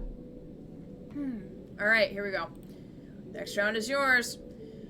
Moritz arrives at the table with a couple of steel drink canisters, typical of the hub's only bar, the Gimbal Lounge. He settles into the webbing beside the table and clunks them down onto the magnetic table. This place, you have decided, is ridiculous. A rapidly spinning cavernous sphere, the gimbal's weak gravity, just like the gravity at the eye's rim, is created by the gut-wrenching rotation. The interior surface of the sphere is the gimbal's floor, which descends towards the equator, where one long bar loops around the entire circumference. Tumbling the rat chain, oh my god. Tumbling out from the central rim are an array of booths and seating arrangements, equipped with all kinds of harnesses and webbing to keep customers in place. Peachy! Hello, friend! Welcome on in. How are you doing? We're looking to finish Citizen Sleeper tonight, so we'll be here a little bit longer. Hope you're well. Thanks for dropping on by. Those harnesses are there because the gimbal doesn't quite spin up fast enough, and you watch as the clientele bounce towards their bar in lazy arcs, or shifting from table to table with graceful leaps. What are you thinking? Asks Moritz, noticing that you staring out into the gimbal. How weird this place is. Moritz glances around as if for the first time. Yeah, Bliss never used to like coming here. Thank you for the cheers, Peachy. Thank you for feeding us the cheese. Thank you. Thank you, thank you, thank you. Moritz takes a drink and stretches. So, Sleeper, you sticking around? If you'll have me. Moritz nods. Of course, I'm gonna need help in the bay. Moritz rubs the back of his head. One cycle at a time, that's how we'll take it. Nice and easy. You aren't sure if he's talking to himself or you. We'll make it. He lifts his drink to a toast. To the next cycle, he pronounces and knocks it back. Later, when you finally leave the gimbal, Moritz is still laughing. You help him out of the spinning gimbal and back up into the hub, sending him on his way home to the bay. Then you pause for a moment to watch the stars as they spin and spin around the eye. You smile to yourself and think of Bliss and Nikita out there somewhere among those points of light. To the next cycle. Oh, how cute. How cute. How cute indeed. Alright, descend to the rim. Alright, we have nothing else to give, so we need some foods. We need some foodstuffs. With all of the money that we've accrued.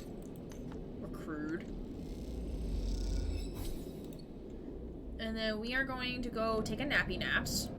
Because we love nappy naps.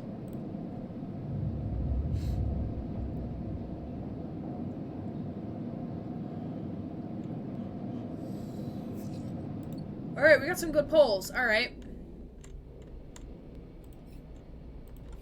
Okay, we are still waiting on... Ooh! Look at the ship coming to fruition. Okay, so we still need to wait on these two, so that'll be another couple cycles before that happens.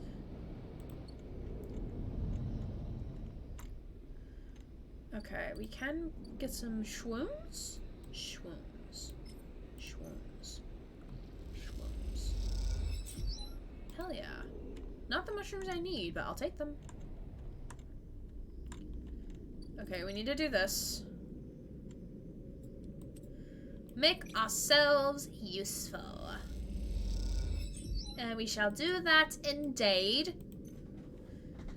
Please, please, fill. Hell yeah. Alright, let's talk to Aki.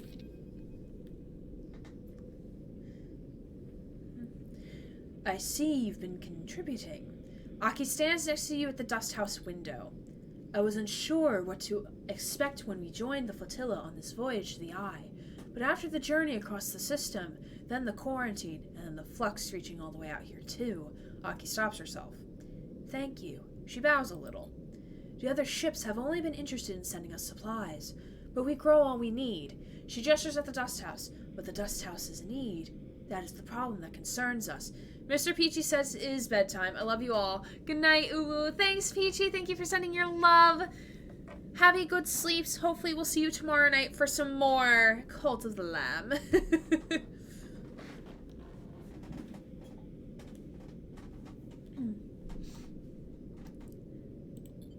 She smiles and turns to you. Shall we go inside? I'd love to. Ooh, water and a posture check. Thank you. Have a good honk shoe, honk shoe. Love a good honk shoe.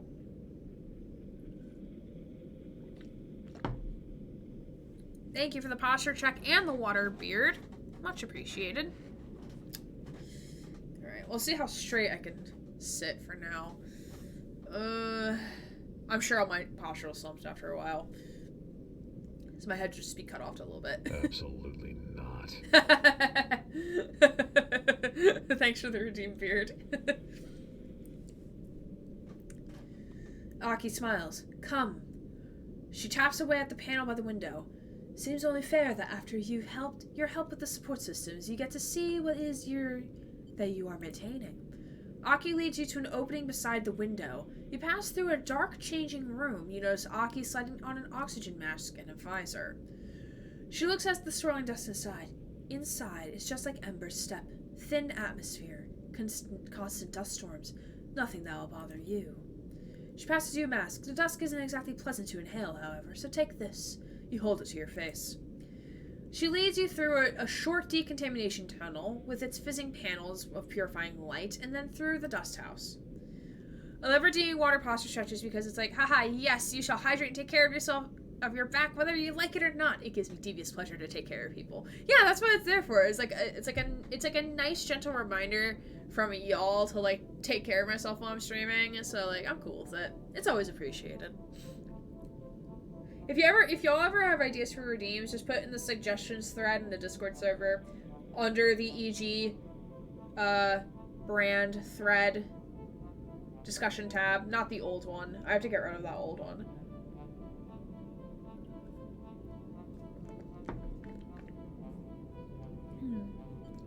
Immediately the wind and the heat hits you. You feel a rough wave of dust scattering across your face. Peer through the amber murk. Your feet slide on shifting piles of sand. Welcome to Step, or an emulation of it at least. Aki's voice sounds distant, echoey. The terraforming process only managed to provide a limited atmosphere around the moon, one which is slowly escaping. It's been like this since I was born, so I got used to the idea. You catch her bright eyes through the amber dust, so did everything else that lives here. You feel something hard beneath your feet, beneath the sand, like a coil of rope. Look down. You instinctively look down and see something pale and twisted poking out of the sand. Aki sees you looking. This is steppe silk. It's one of the plants we established on Steppe. She kicks away some red sand. Like any bast fiber, it can be retted and woven into clothes. I'm wearing some made for it myself. Ooh, interesting! So one of many species adapted to steppe since Solheim collapsed, which is why it must be preserved. She stares out into the swirling dust. It is as much a refugee as we are, and the dust houses hold hundreds of other species. You look at the pale, unassuming root, threaded thickly through the sand. Aki watches you silently. Had enough? It'll be easier to speak outside. Aki leads you back out through the decontamination tunnel, which blasts the dust from both of you with a burst of metallic-tasting air, and into the changing room. Aki hangs up both the masks, patiently awaiting your questions. What happened on Ember's step? Aki pauses, pulling her shawl around her. She looks small and pale inside its layers. Steppe was already a doomed world. She sniffs. When Solheim gave the terraforming contract to Cybele, they believed they could build an atmosphere, but the moon's erratic orbit made it impossible to maintain. By the time the Solheim collapsed, the atmosphere was already fading. Cybele's attention was on Ember's hearth. After the collapse, Cybele fell too. Its researchers scattered across the moons, and any central organizations lost. Since then, my parents' generation worked tirelessly to survive, to adapt what we had to the failing moon. The steppe silk, the other adapted species, are the life's work of the steppe's colonies. So when the flux started to collapse, our computer systems corrode and destroy our life support, our water supply, our agriculture, we had to leave. Aki sits heavily on a nearby bench. Soon, the only traces of steppe will be on this ship. Aki begins to cry quietly. You are unsure what to do. We're not going to ask about the flux. We're just going to sit beside her. We'll sit in solidarity. You sit on the bench beside her as... Excuse me.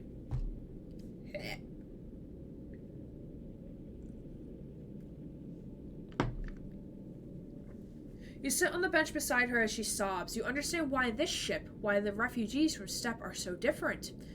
Their world was already dying when the Flux arrived. Ember Steppe was a terraformed moon. A partial atmosphere, established colonies, agriculture. And yet when the Flux event started, its people had to leave. You think of the Eye, and of the delicate web of decaying systems it rests upon. What hope does a ruined station have against a wave that corrupts, corrodes, and collapses? Aki interrupts your thoughts, rubbing her eyes. Not everyone left.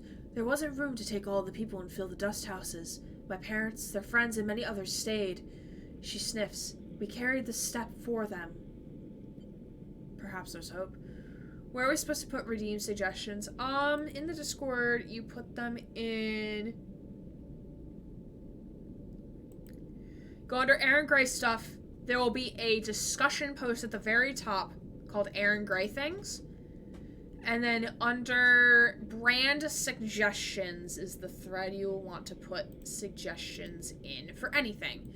It could be for games I stream, for redeems, or for channel alerts, for stuff for Etsy, whatever you got. Whatever suggestions you have. Or if it's for the Discord server, you throw them in there.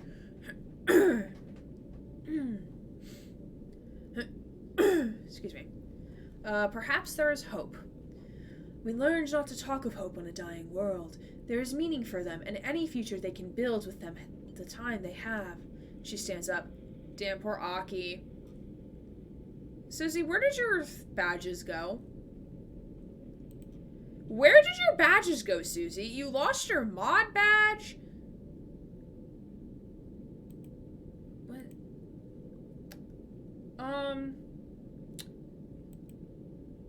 Are we good?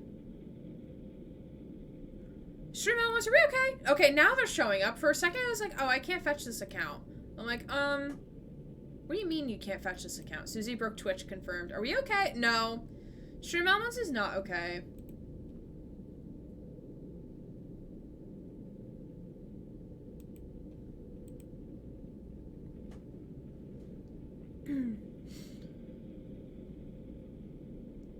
Yeah, I don't know what's happening. It's fine. I wanted you to understand the importance of these dust houses, of what they contain. She leads you back out into the corridor. If the Flux events continue to reach out to the Eye, we need to build protections to ensure their safety. Aki meets your eye. I can help. Aki smiles weakly. I knew it. You'll be welcome on the wind's long shadow whenever you wish. These dust houses are already decaying. I have seen it. She stares into the dust. We had thought that they would last longer, but the last flux event. Help us. Aki looks at you. Please. I will.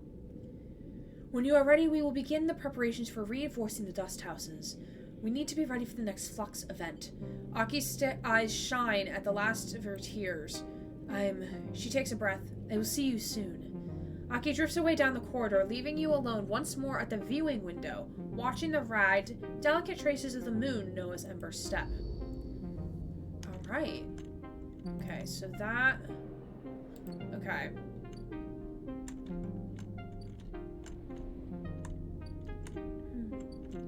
Okay, so we cannot do anything else today in game. We need to grab food.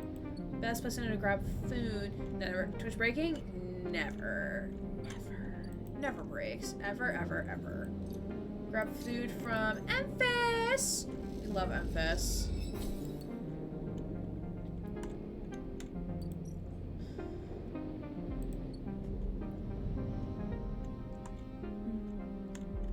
Okay, we're gonna go take a nap. Go take a nap. Gonna take a nap in game. Oh yeah.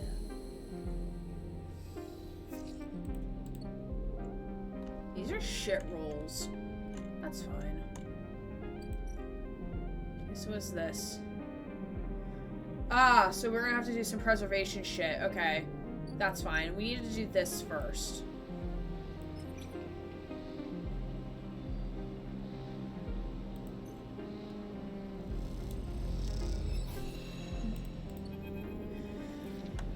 There's a loose crowd around the supplies you have unloaded and a tense mood brewing among them. You sit nearby, on the edge of the shuttle's docking tunnel, resting.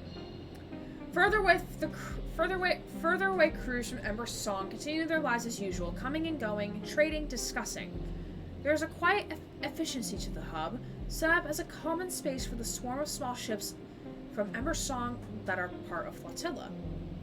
Unlike Hearth of Steppe, there is no one capital ship for the moon's refugees, just a mass of individuals traveling in concert.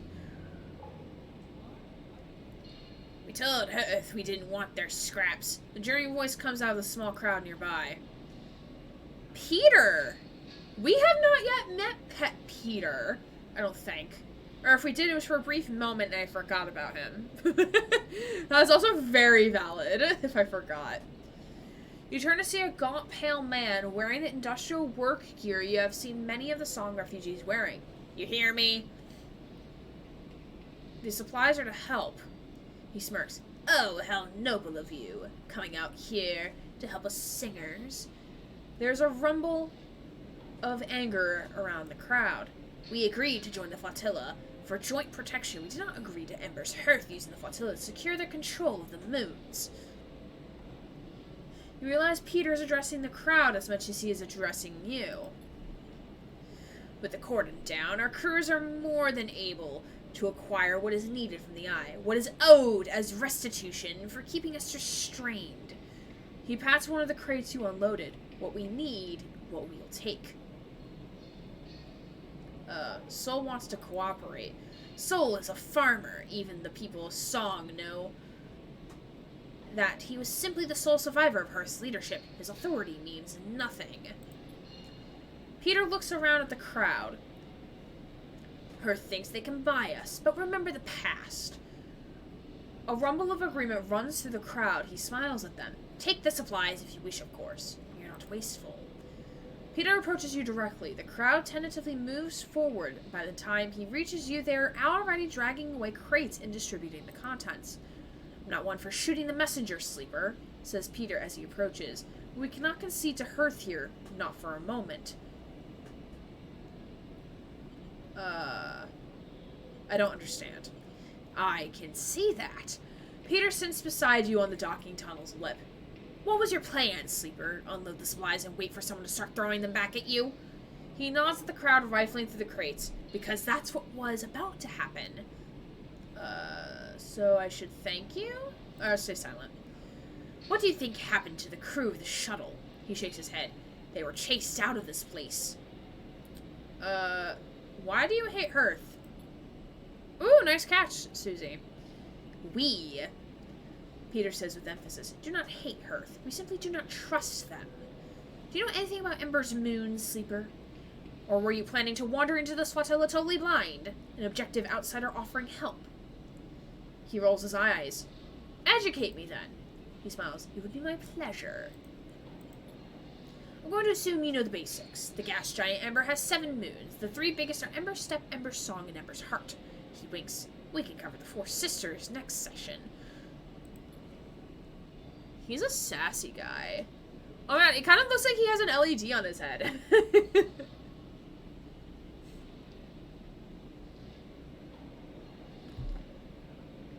Thank you for the water redeem as well.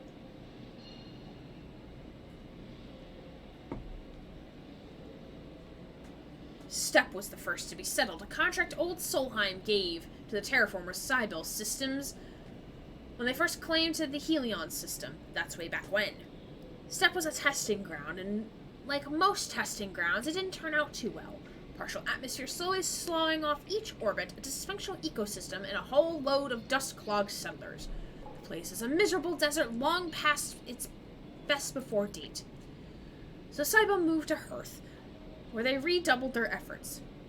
The subsurface ocean and some balmy tidal heating helped, allowing them to build a real atmosphere, a real habitable world.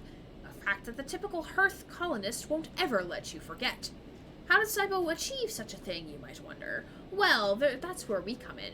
It's the same old rule of surrogacy, the one humanity built over our universe around. Excuse me. Peter claps a hand to his chest in mock pride. My moon, Ember Song, is a sulfur-soaked rock covered in volcanoes, tidally heated by its inner orbit to sweltering temperatures. Exactly the kind of crucible you need to fuel a terraforming project. Energy industry fuel. Song provides raw materials for hearth. Peter grimaces, willingly or not. And a crucible requires people to run it, us singers, born into a flaming pit and asked to stoke it out. Someone might live us in paradise in the making. That's what we have to endure, until Solheim brought everything down. Peter rattles off the speech from memory, and you wonder how many times he has to deliver it. No, Solheim, no contract. No contract, no Cybele, and no Cybele meant 3 moons suddenly independent. Peter shakes his head. It was a war, Sleeper, sometimes hot, sometimes cold, and unsurprisingly, Hearth and Steppe came out of it better than us. Yet, Peter holds up a hand, they need us, Sleeper. Always have, and so we are the linchpin. We are the center around which the moons orbit, not swirling ember. We've resisted takeovers, sieges, and expansions, and now we'll resist this. Half the people on these ships think the flux was caused by Hearth, intentionally or otherwise, and as I have to say, some cycles I agree. So before you come here to hand out supplies like a good soldier, maybe educate yourself. What does this matter now? Peter shakes his head. Do you forgive crimes against yourself so easily, Sleeper? Would you return to the bosom of Ezenarp if they sent someone to collect? Peter stares at the crowd. Don't presume to judge us. I want you to imagine what it's like to try to live on an airless volcanic rock when every system that sustains you starts shutting down. He spits and wipes a sleeve across his mouth. We abandoned nothing. Some stayed, others left. But we reclaim Ember as soon as the flux fades or ends. We've weathered worse. I understand. Do you now? Peter meets your eye. Well, perhaps you'll stop running errands for Hearth then. I won't keep you from docking access, Sleeper. No one here has the authority for that. But watch yourself here. Try to remember that the Eye is just another of the long list of people who have tried to control us. Stay silent. Peter sighs. Look, we are many, and we have many needs. Ships come to this docking access for repairs, for requisitions, for friendship. You can provide these as well as any singer. If you want to help in your own name, Sleeper, not in that of Hearth. Peter shakes his head. Carry that name here, and you will lose all trust. But be as we are. Act in your own name alone. Peter puts a hand on your shoulder and stands. I hope I don't just waste my time here, Sleeper. With that, he walks away, back to the shinking crowd that is distributing the last of the supplies among the crews present. You watch them pass the food and water between them, no signs of conflict between the crews, just a careful distribution of resources. Peter chats with a few crews, each of them casting looks in your direction, ones that reveal little about the singer's intentions. You stand. It seems the tensions of the flotilla run much deeper than you expected. This won't be easy. Ooh, did we gain here? We did not. Okay. Ooh, so we need to bring spores and a ship mine replacement. Ooh. I wonder if that one place is selling ship mines right now, if they're docked. Let's go look at that.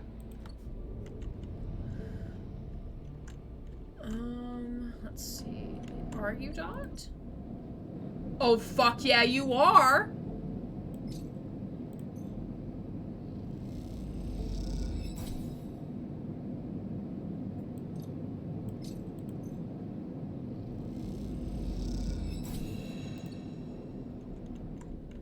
Okay, what do I need to build a ship mine? 3 ship mine fragments? How do I get a third one? How do I make a third one? How do I make a third one? How do I make one?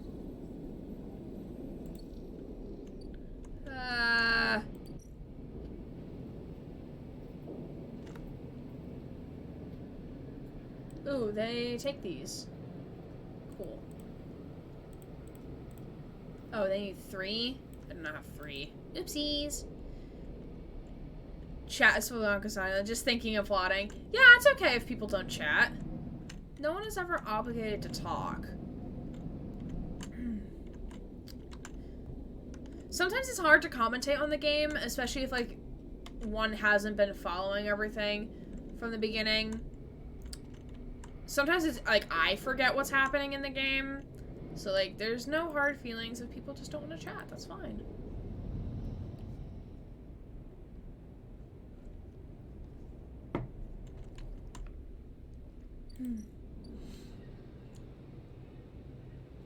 Alright, let's... I've been throwing Pokeballs at Suicune and Pixelmon. Ooh! Very fun indeed. So I need to get spores. Sweet cone. Love that. We'd love a sweet cone.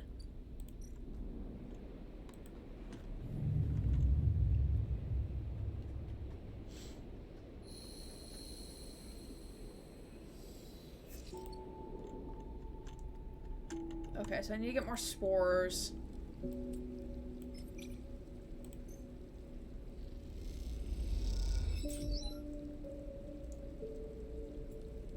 We get more. Give me more spores. Gimme, gimme, gimme.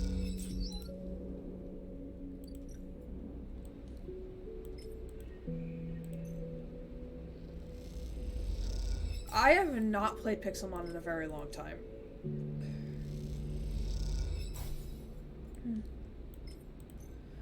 I remember my friend catching a sweet cone and asking if it wanted some tea. It worked. Oh. Susie, you weren't here when I played, Brilliant Diamond. We literally pled our case. We literally begged... Was it Dialga? We begged one of the legendaries to, like, get into the Pokeball, and it worked. It worked very, very much so.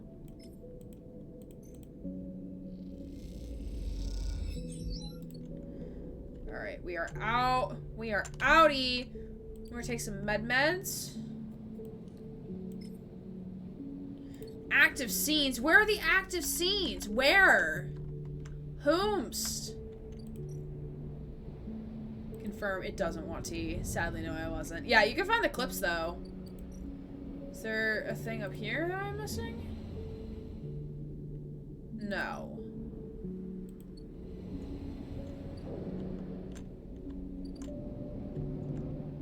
Oh, this one. Okay.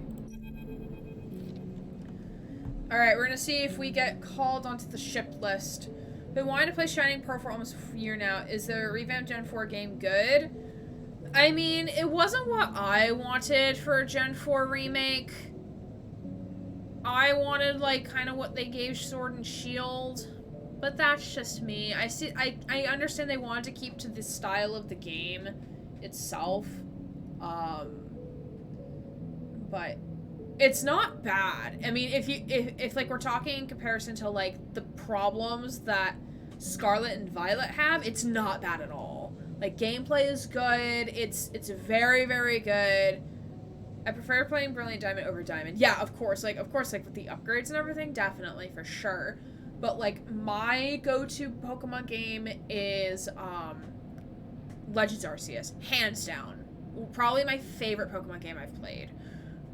I really, really wish and hope that eventually they will do a Ranger game or Mystery Dungeon game for the Switch. I would cry my fucking eyes out if they did that.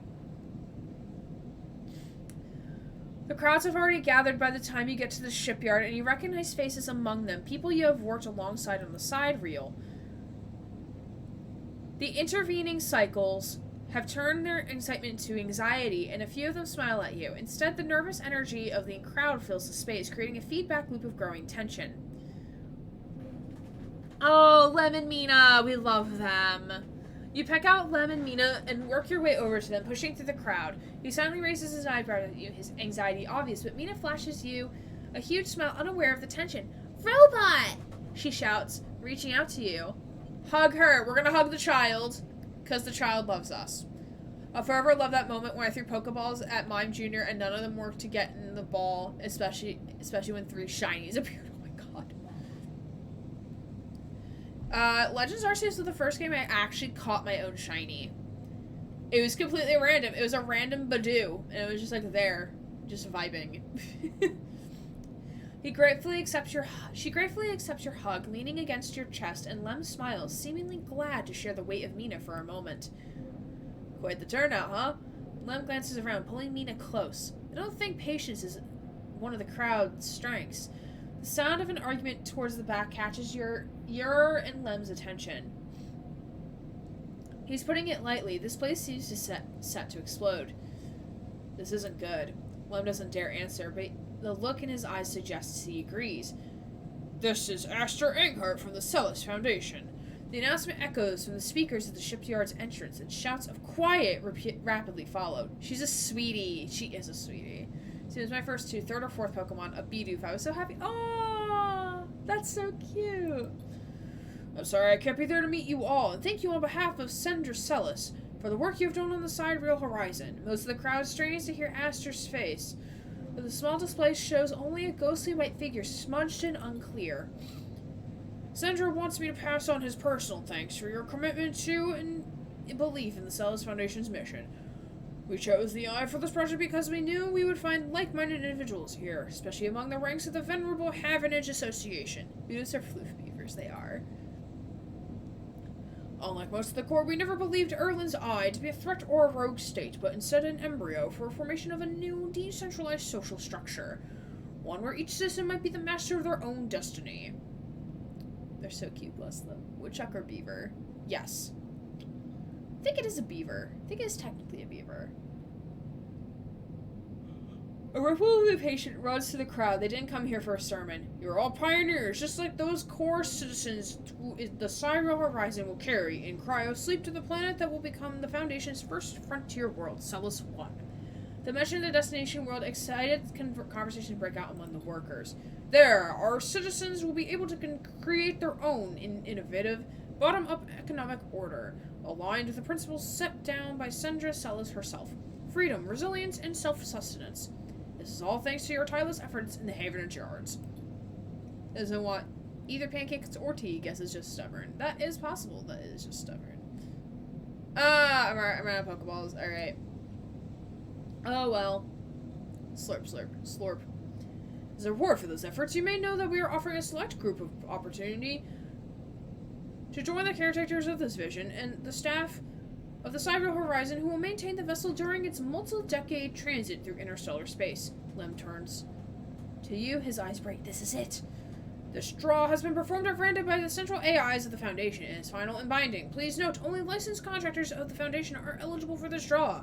I know that I have been eagerly waiting this day, and without further delay, I will now read the Celis identification numbers of those chosen for this great honor. A murmur runs through the crowd. Celis identifications number, licensed contractors. You have never even heard the term mentioned, so something you are supposed to be assigned. You glance at Lem, but his eyes are fixed forward, wide and shimmering. All around you, people are speaking hushed tones like a rising wave.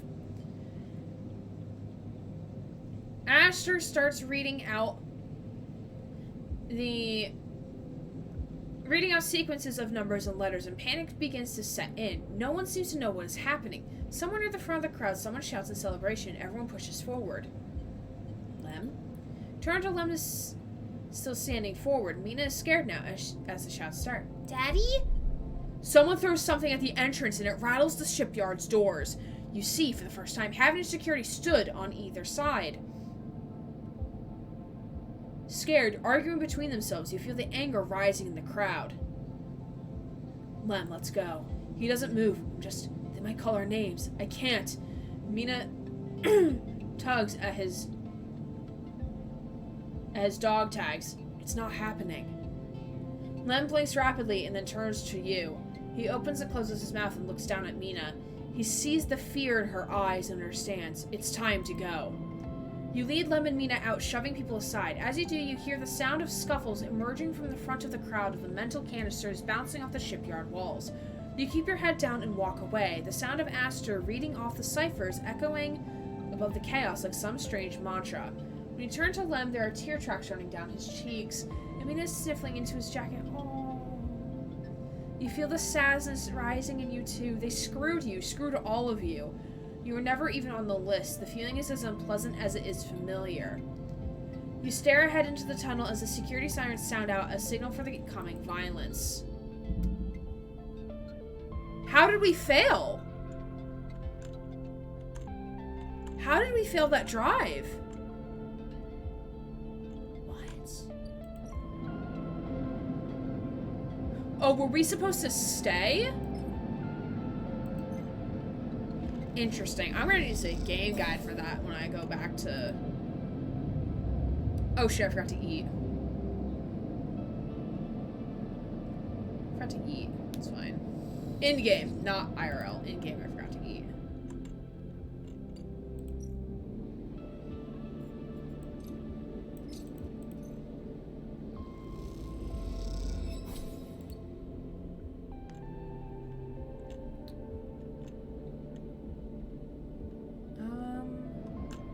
Okay, so we still have 2 more cycles to wait on that. Can I buy more ship mines fragments? No. Fuck. Damn. I have to wait on the ship mines. That's okay, though. Alright, so now all we have to do is flotilla support at this point. It's just this. Okay, those babies are incubating.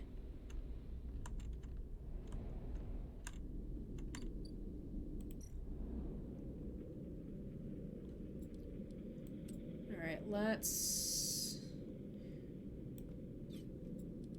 do this.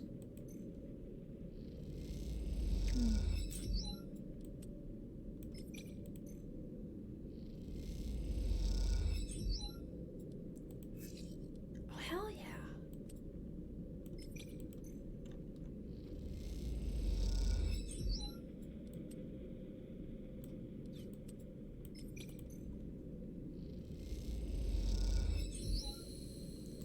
Alright. Let's talk to Aki again. Thanks for being troopers and sticking around on a longer stream, y'all. Appreciate it. If you do need to, like, hop off for bed or to do other things, like, do what you need to do, my friends. That is A-okay. I know I'm streaming later than usual, so, like... You and Aki stand side by side at the viewing window in silence. The dust swirls and you glimpse the twisted root systems of the steppe silk through the ochre haze. After all these cycles, you feel a strange connection to a world on which you have never set foot. Aki shifts from foot to foot. She seems restless. Ooh, thank you for the posture check.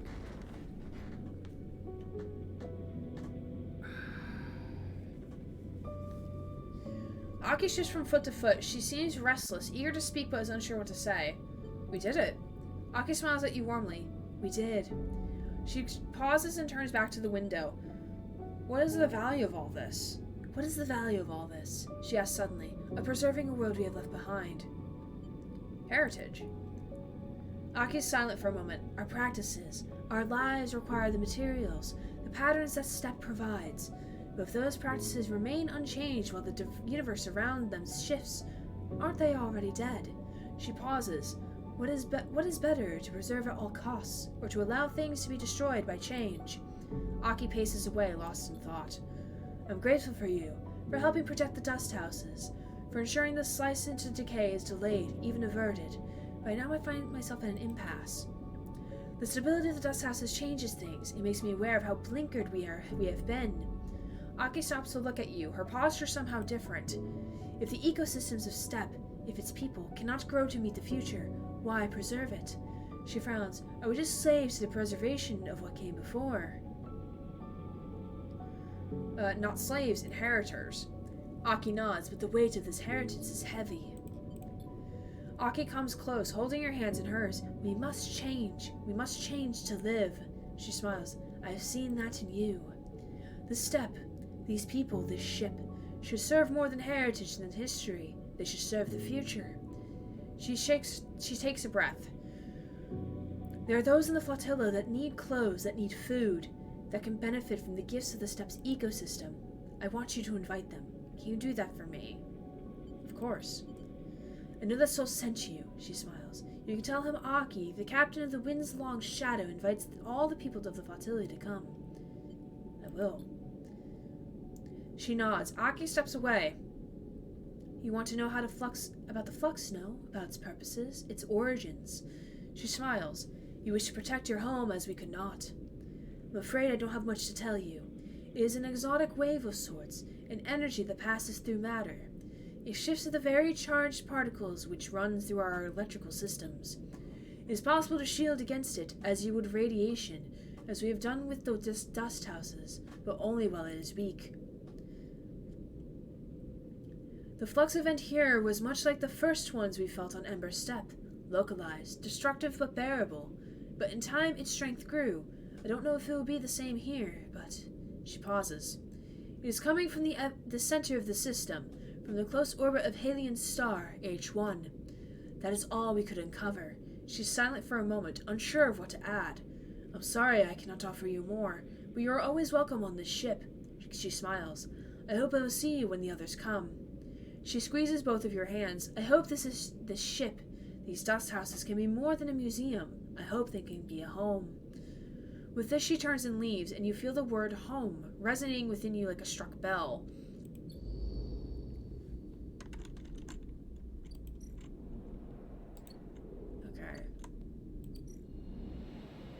Okay, so now we have to wait for the ship mine, which is going to take a hot minute to do.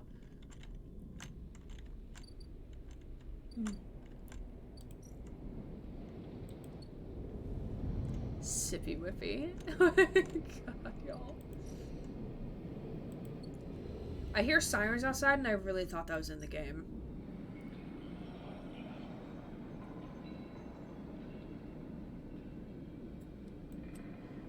Oh shit, yeah, why not? Right now we just play the waiting game.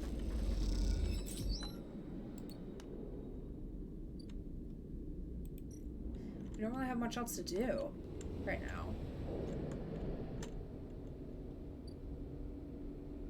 Oh, we have to wait. Okay, we wait on that one. We also wait 2 more cycles on that.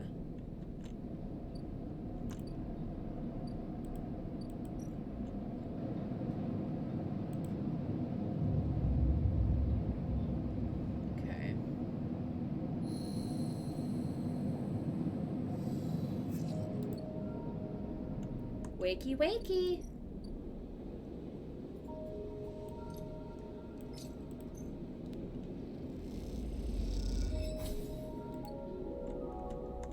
Okay, we're still waiting on that. Still waiting on that. Oh god, this is gonna take so long to come back. Fuck. I don't even know what else to have us do. Let's just make money in the meantime. I don't know.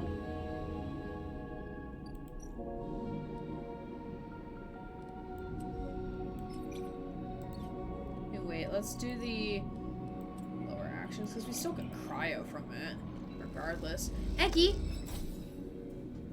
Eggy. Eggy. We love Eggy. I would like to see the baby. Here's the child. We keep getting scrap. Can I turn the scrap into something? Can I do something with this scrap?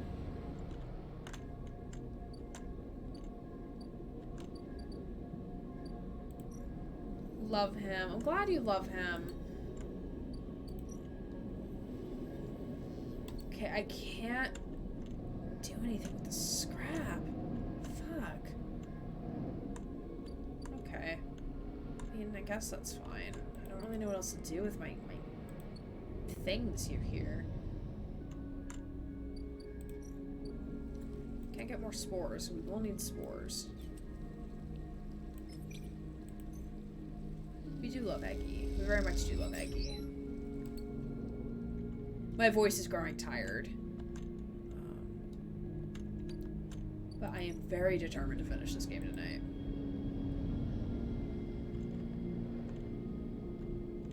If it's harder to hear me, let me know. I can adjust my mic volume.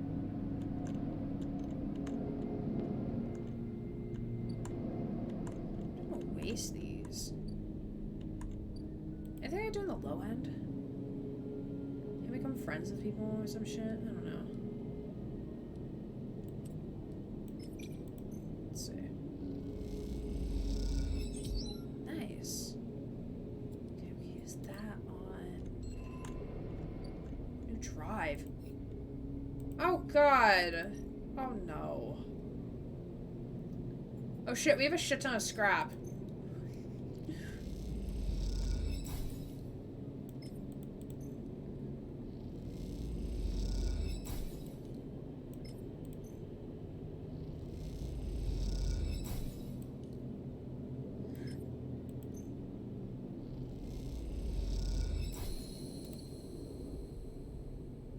Yay, we have a home.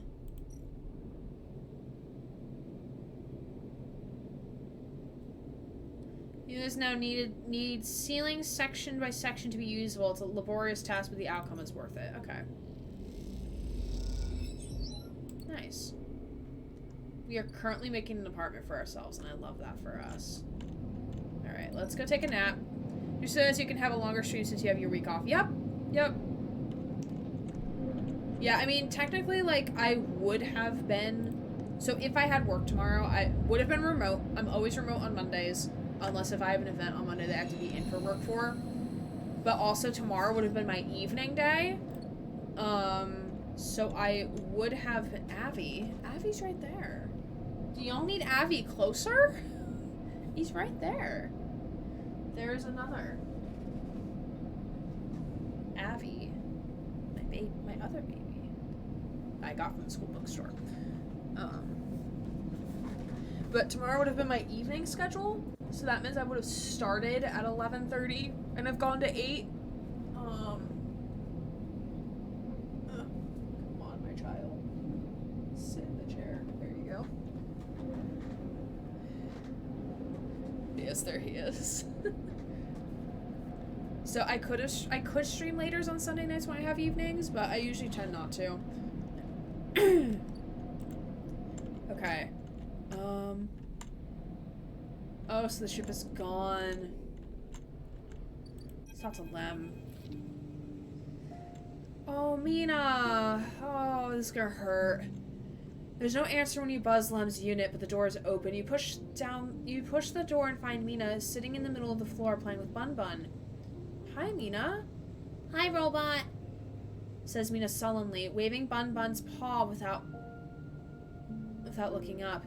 Where's Daddy? Mina doesn't respond. She walks Bun Bun across the floor, narrating quietly to herself. You look around the unit. It's a mess. Dishes and glasses on the side. Some of Mina's clothes piled up in a corner. Mina is sitting by her bag, which she spilled across the floor, her drawing slate cracked and dark.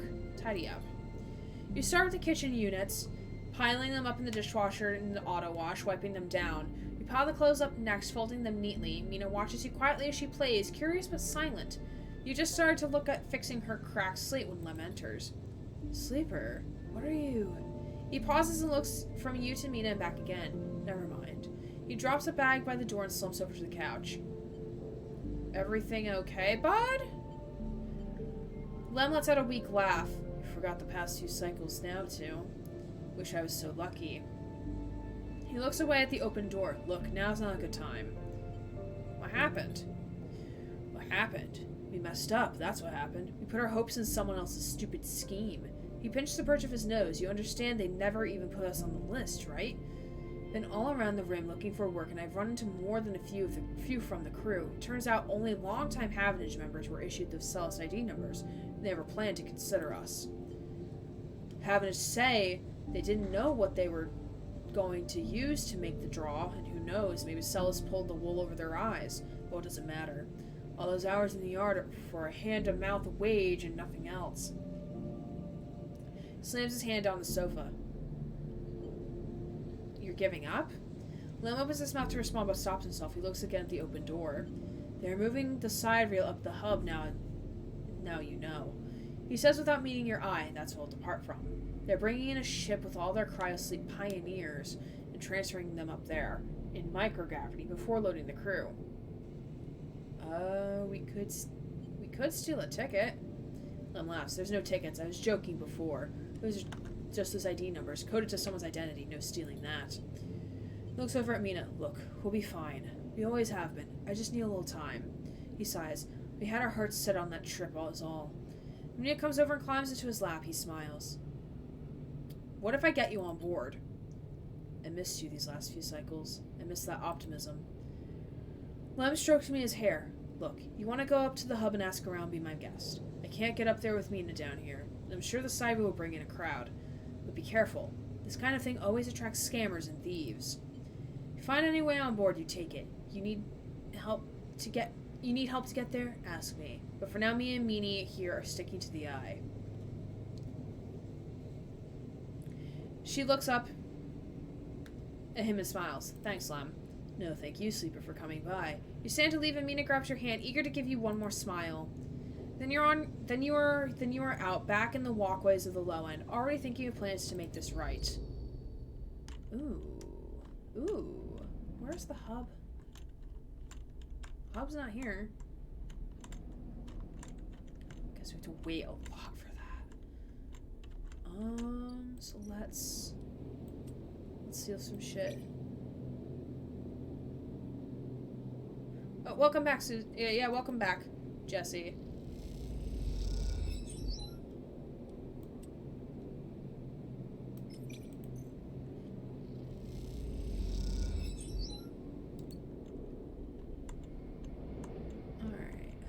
Let's see. Oh, is the hub up there? Oh yeah, the hub might be up there. Just check here. Make sure there's nothing here I need to do. Yeah, I can't do that yet.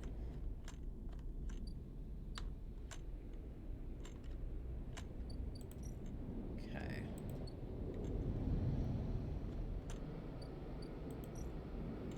Let's head up.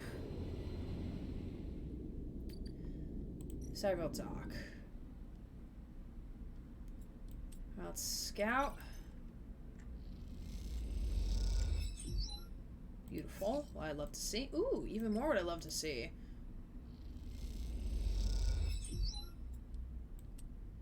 Back to it. Just went to flip laundry over, got sidetracked. That is valid. Welcome back.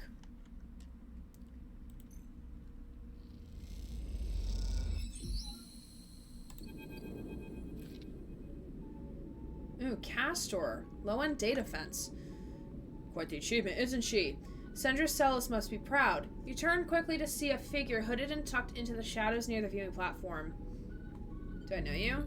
Sadly, no, but I know you, or at least I have seen you passing through the low end. You shouldn't rush through so much. The low end's pleasures tend to reward the wanderer. He looks around, but the platform is clear. We should be quick in our conversation, but I don't want to unsettle you. I deal in data, and I believe you might have need of some. Castor walks out to the stand beside you on the platform. The telltale chunk of magnetic boots accompanies his slow crossing. He notices you looking up at them. Wait. Them and he. Is he a thee thy that? Is he a he thy friend?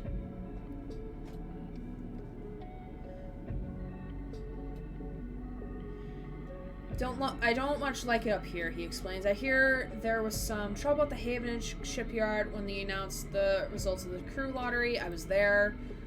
I know, he sighs, meeting your eye. An ugly business. Celis are too used to the way things work in the core. Exploitation is the only logic they know.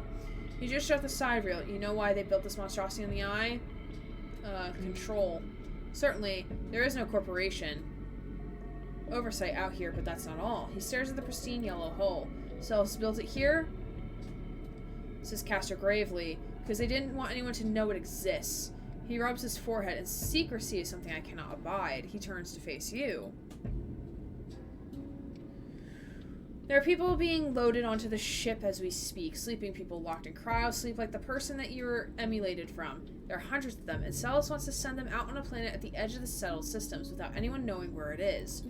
But you, Sleeper, can do something about that. You're like me, you deal with data. You can read it out right out of the air. With someone like you on that ship, secrecy isn't a problem. You can ping back whatever I need whenever I need it, as long as you are on board. With you on the side reel and with some minor modifications, he pauses. You can be my eyes and ears. I'll keep track of Celis' grand project through you. In short, says Castor, stretching, I can get you aboard, Sleeper, but I'm going to need you to help me. What if I disagree? And I doubt you'll find a way onto that ship. It's not just me. Yes, your friend Lem. That can be arranged. It is difficult, but not impossible. The condition is, of course, that you go too. Castor clunks closer to the window, watching the tugs wheeling around the side reel. It's a simple offer, and the only one that will get you on that ship. Please consider it. He turns back silhouetted against the ship. But to make this happen, I need your assistance, as I said. There is a Celis Foundation ship docked in the now empty shipyard. I need the data from its servers. This will allow me to produce the IDs necessary for your transit. Castor looks over his glasses at you. Celis aren't stupid, though. Their ship is totally isolated from the station. You'll need to get on board if you want access to their Aelrod servers. Once you have the data, meet me at your friend's unit so we can give him the good news. He smiles. I know this is importance to you and the little one. So cute. You don't extract the data before the Sidereal Horizon leaves the hub, then I will get the message. We have other options, but you're most certainly my preferred one. We're sure when you act Sleeper, once you take the data from the Cellus, you'll be set off a series of events that will likely be hard for you to untangle yourself from. Either way, I recommend you stop asking around up here. You're bringing a lot of attention to yourself. Castor glances around, as if to emphasize his point. There are only a handful of cycles until departure, Sleeper. Make your decision. With that, Castor marches back off the platform, the sound of his mag boots fading away, leaving you to contemplate the Sidereal Horizon, part it might play in your future. I don't want to leave, though. I don't want to leave. I don't want to leave. Oh shit, I need to eat food. Oh fuck.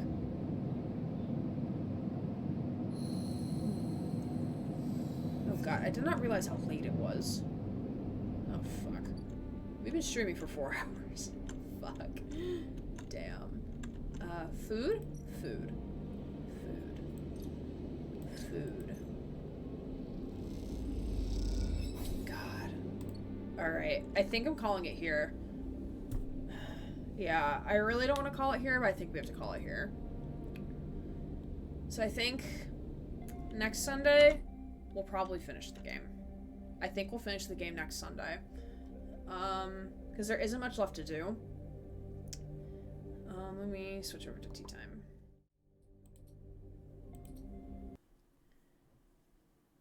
Yeah, I think next Sunday we'll finish the game.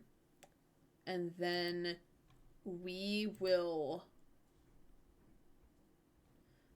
mods, if you have a raid target, that would be cool, because I'm not sure if I have anyone who's alive. Or shit, hi 4 AM. Yeah, Susie, you need to go to bed. Oh, I have... Oh, we can raid over to Scruffy. We can raid over to Scruffy Pikachu, who is playing Call of Duty Black Ops Cold War. So we can raid over to them, to him, playing that. May everyone's dreams include induce trips across the cosmos be fruitful and fulfilling. Indeed, indeed. Bad. Ped, never heard of them. Thanks for the stream, great. Yeah, thank you all for being here. Sorry for, like, my energy just dipped. And I also think it's because of my voice. I know I have to be quiet. Not to annoy my neighbors. Thanks for the stream. Thank you all for being here. So I think the plan for next Sunday will be to finish the game. It should only take us 2 hours at most to finish it. And then we'll go into Pokemon. That'll be the plan for next Sunday. In the meantime, on tomorrow on Monday, yes, the most hyped game of 2010. Hey, don't give shit. Don't give hate. Oh, he might not be playing it. Looks like he's playing something else. I'm not sure. But we won't look as we pop in. So we will go right over to him. So tomorrow night we will be back with some more Cult of the Lamb with Twitch integration, so that'll be fun. Tuesday we'll be doing yes, tomorrow's more Cult of the Lamb. Tuesday will be Halo Infinite with Mary. Wednesday will be music writing stream. Thursday no stream because my mom and Ryan will be here. Friday tentatively will be Pokemon. I'm not sure how many elders will we have? I don't know. I don't play in my downtime. Friday will be Pokemon most likely, tentatively things. But let's go hang out with Scruffy Pikachu. My name is Erin Gray, queer variety Twitch streamer, signing off.